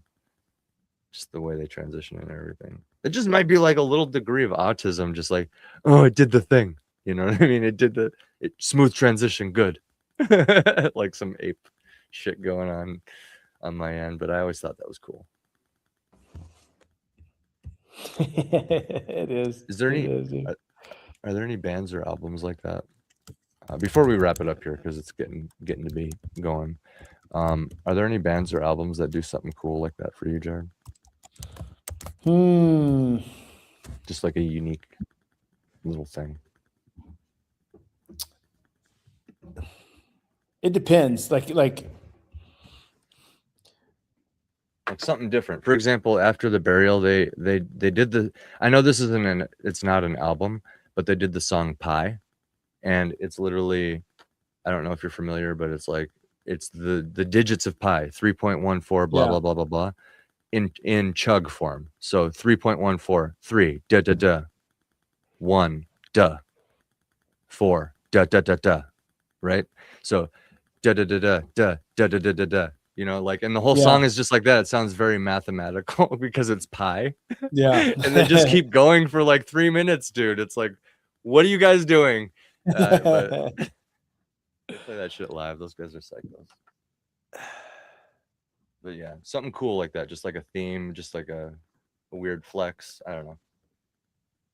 And then I'm going to ask Maji in animation the same thing too. You guys are talking about stuff I know nothing about. Well, I think like what the heart of what he's asking is have you encountered a band that uses a particular element? Yes. That you found particularly engaging or captivating. Yeah, like they just do something cool with like either an album or even a song. I like Sabaton. I don't know if you guys are familiar with them. What's that? Yeah. But Sabaton, so one cool thing is a lot of their music is not in English, but no, they take a lot of historical things that happen throughout history and write music to them, but they do it in a rock band way. And the way the drummer is always featured in it is freaking pretty awesome. See, that's cool. That's like what you were saying earlier, Jared, about the Lord of the Rings guy. And that's a thing. Taking historical events and like, dude, that's a thing. I dig it. One of my favorites from them actually covers the Christmas of World War I. That song, like I said, Sabaton. For something about Sabaton's really weird. I think it might be a Swedish or Danish band. They're not obvious. They're European, but their music in it of itself, even if you don't understand the lyrics, it just enwraps you. It's like not quite hardcore metal, but each song is kind of like Citizen Soldier, where each song has a different tune, and it's going by what they feel in the story of what they're talking about. Citizen Soldier does the same thing. Like if you take all of Citizen Soldier's, sorry, as you guys could tell, I kind of like them, all their CDs, they have like 5 different CDs. Not one sounds similar. He has such a wide vocal range that it's about the music. It's about that particular song at that moment, and he separates it out so it's its own thing. But here's the cool thing about Citizen Soldier. Unlike Sabaton, where it's more heavy metal, engaged with history, Citizen Soldier, the main singer, is actually a therapist. But more importantly, well, he is a licensed therapist. But here's the thing. Almost everybody on their band is suicide survivors. So their main focus of their music is to help people heal, or to let people understand that they're not the only ones that go through that. So their music is on a different level. Yeah, that's good. If that makes sense. Yeah, even just the therapist thing is cool. Another example on my end would be Angels and Airwaves. I can't remember which album, the one with the adventure on it, I think. But they had like a studio moment, like from Once. And they have like a whole documentary, but like they're doing stuff like slamming silverware drawers to get like ambient audio for like the sound of the record. And you can hear it on the record. It's cool. That's another thing, just like seeking out random sounds in weird ways, Their very first song, "Let It Burn," is actually his story of how he survived.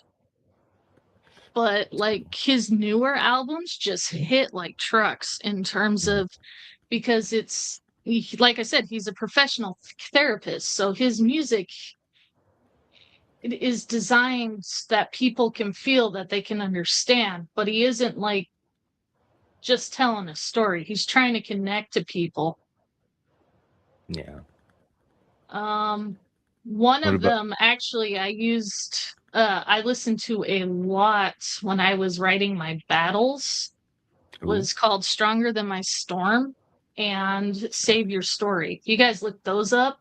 The music for those songs are incredible, and almost all his music, like his music videos themselves, because of the fact he writes on a different level, almost all of the music videos for that band are all lyric videos, so people can read what's being said.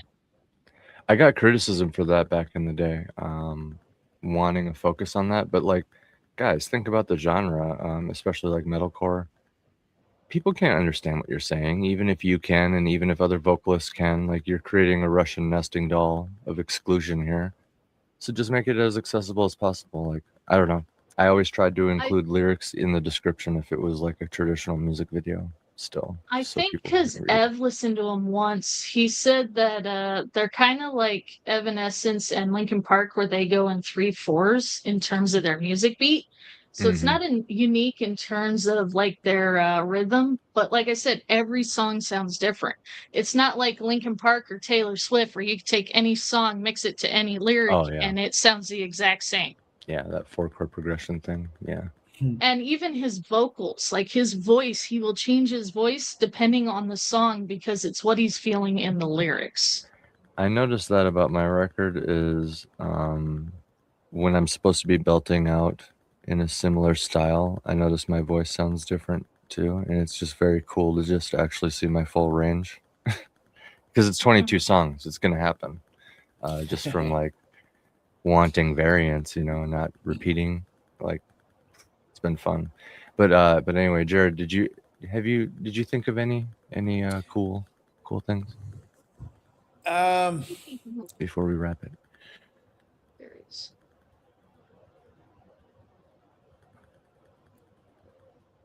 Not in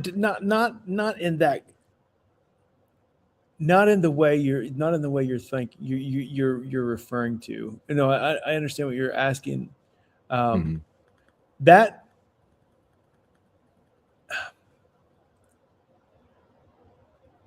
I've always thought that stuff was cool, but none of those things have ever really like made me engage deeper with any particular band. What I really like is just a band that does what they do exceptionally well. Yeah. Like the Beatles. He would like the background music to like Sabaton. Like I said, you can't understand their lyrics, but just most of their music is very headbanger. Yeah. Well, but one band that comes to mind is because of like what they're able to do in terms of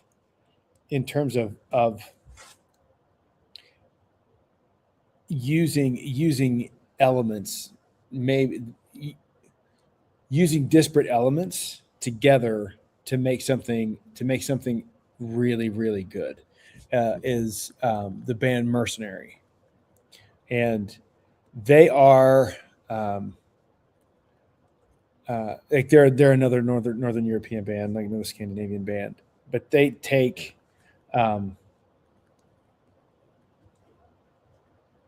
really, really good riffs, really heavy drums, and then they mix these like almost but not quite like power metal, these like soaring vocal melodies in with this really heavy, fast music that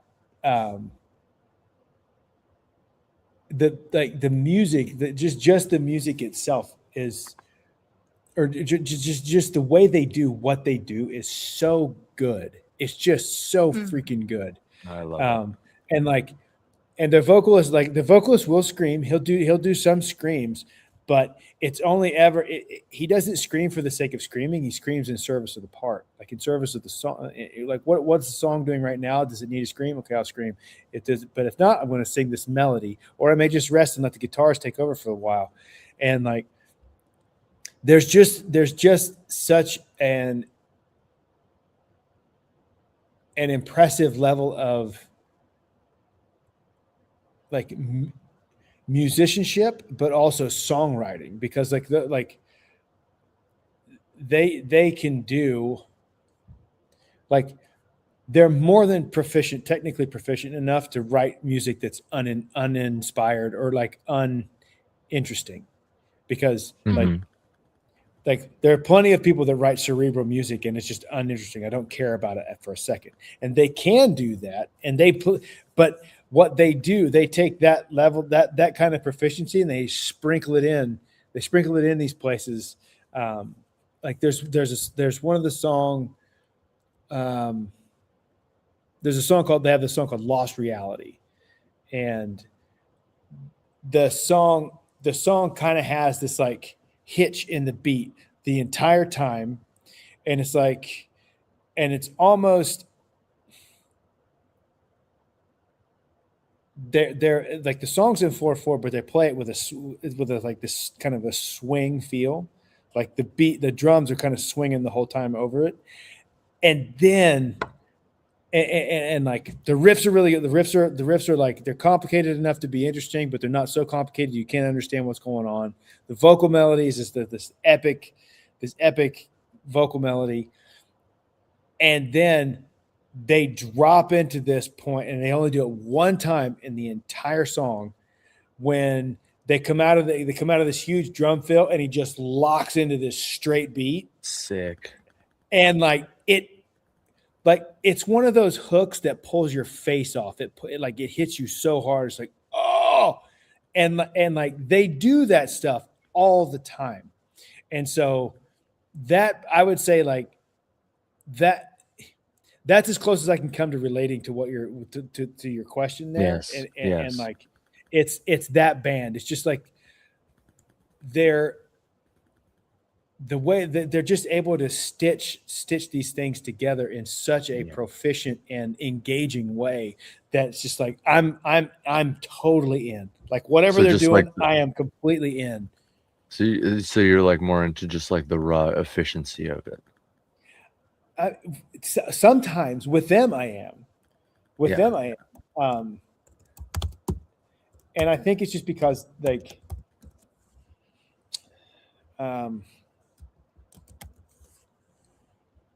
you know, I know I've never been asked that question, so I haven't really thought about it. But that's as far as I can articulate it right now. Yeah.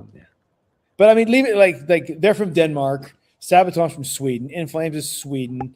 Yeah. And they're all really skillful. And talented. Yeah, it's just like, leave it to the Swedes and leave it to the Viking countries to just produce like the most amazing music, or the most like engaging music for metalheads like me. Yeah, I guess the thing that always European punk used to be a thing. Yeah, it did. Punk, dude, the history of punk is interesting. It like originally was basically anti-fame. It was like, no, we don't want to be known. Like, we're not going to sell anything at our concert, because that would be what like a sellout does, and we're not going to tell anybody where we're playing or when. We're just going to play,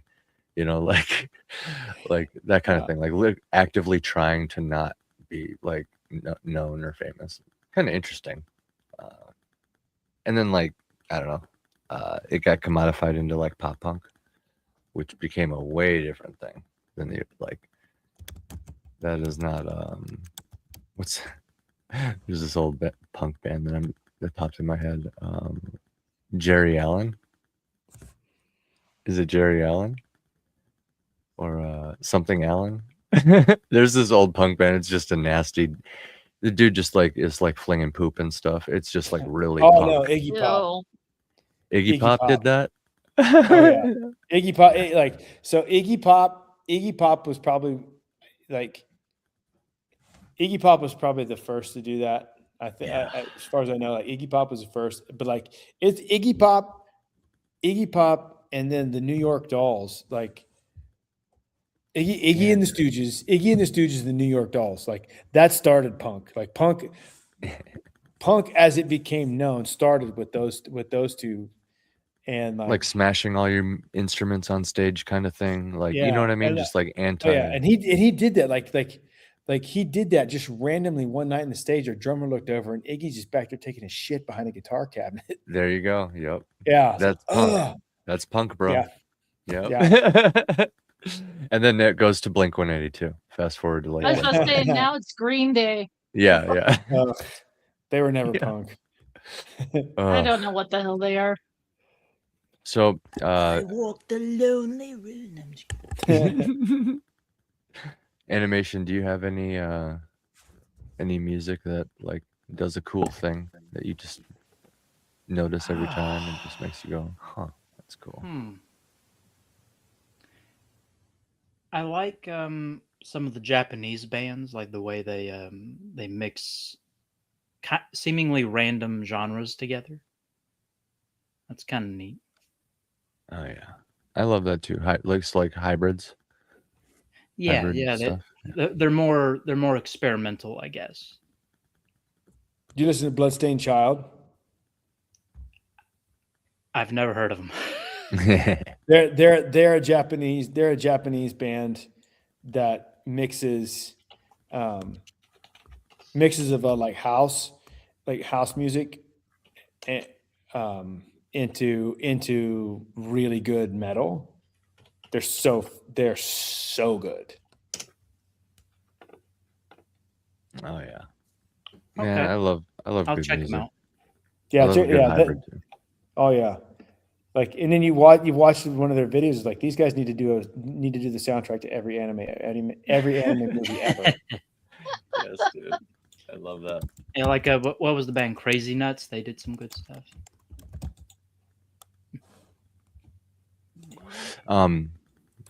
Before we go here, I'm gonna show off my art really quick to the new album. I gotta start talking about stuff, even though it's not out yet. I gotta start sowing the seeds of when it does drop. Get the hype going, so to speak. So animation is still on stage. I'll pull them off. There we go. This is Apotheosis. This is the new art I came up with because the old one I realized modern albums, and Jared, you might relate to this. You can back me up here. Modern albums have become kind of like YouTube thumbnails. So like little square YouTube thumbnails that we see on our phone as we're scrolling when we're looking through bands. I like the stained glass kind of look to it. Oh yeah. The idea came to me. I was like, because I've been studying a lot of like the Bible lately, and there's some like one particular area I'm fascinated in is the depictions of Jesus. So like the oldest ones, he doesn't have a beard. It's really interesting. But anyway, so I was like fixated on that one. It's a really famous one that they did of him. It's an icon of him, the dual nature Christ. It's like he has like the two different eyes. It's the very famous one that you just see everywhere. That one I was gonna originally do like the art style in like that style, and when I did it in like the medieval icon, format, it looked cool. But then while I was doing that, this is one of my old band promos, by the way, that I just revitalized. But while I was doing that, the idea came to me. I'm like, wait a minute, stained glass. And I was like, try stained glass. Some good ones popped out.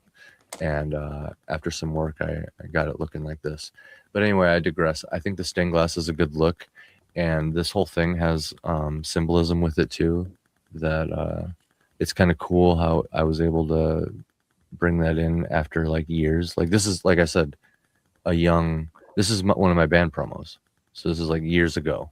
This photo was taken.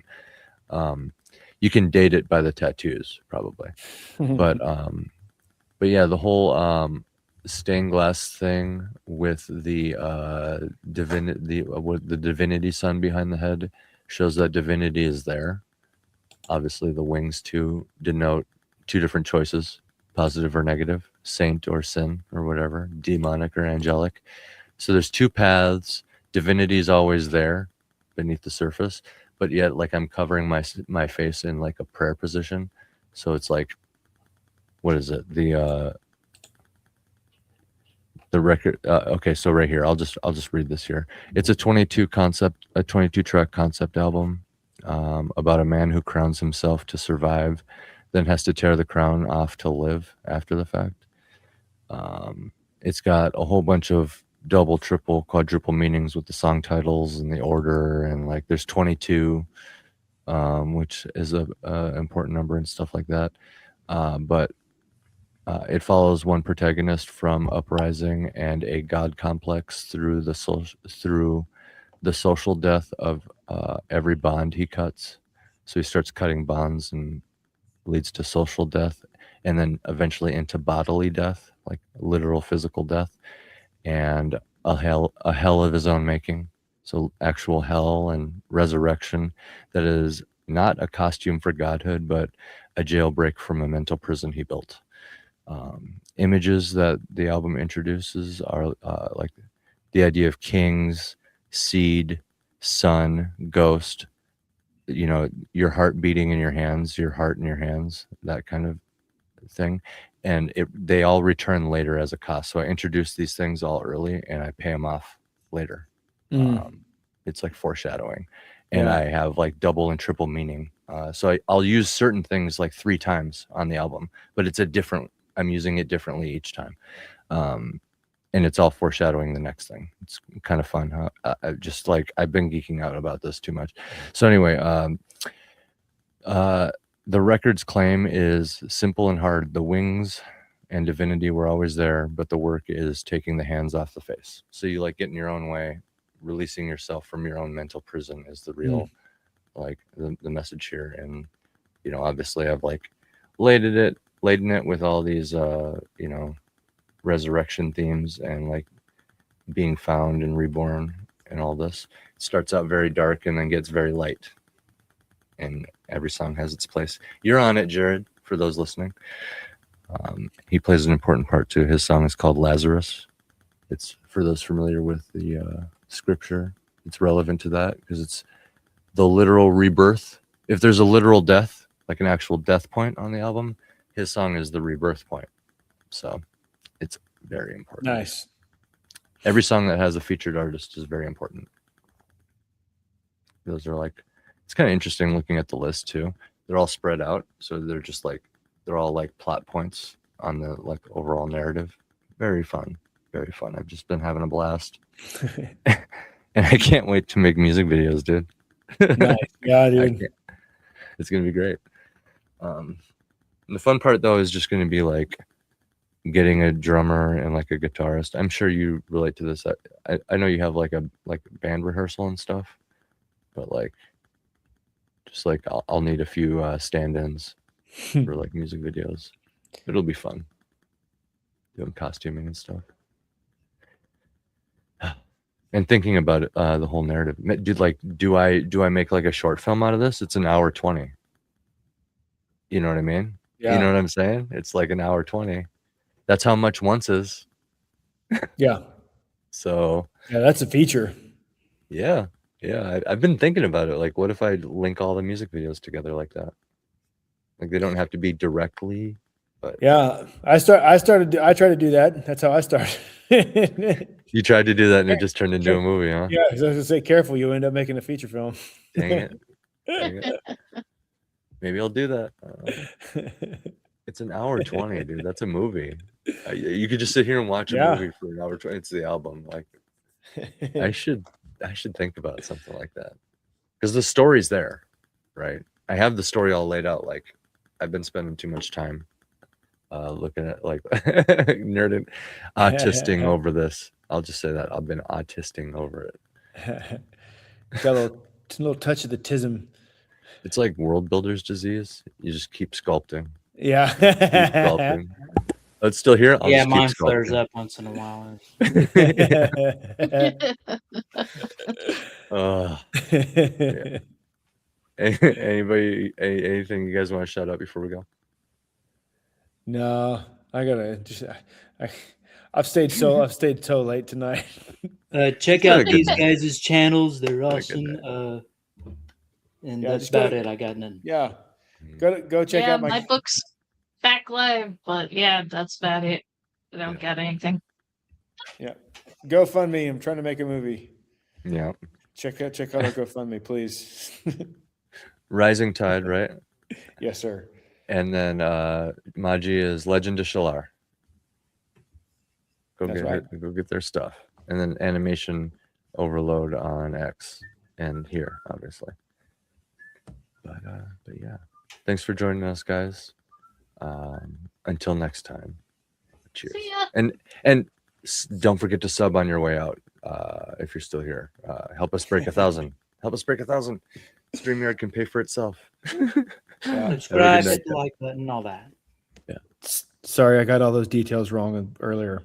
Yeah, you're good. It was a fascinating conversation. I won't tell nobody.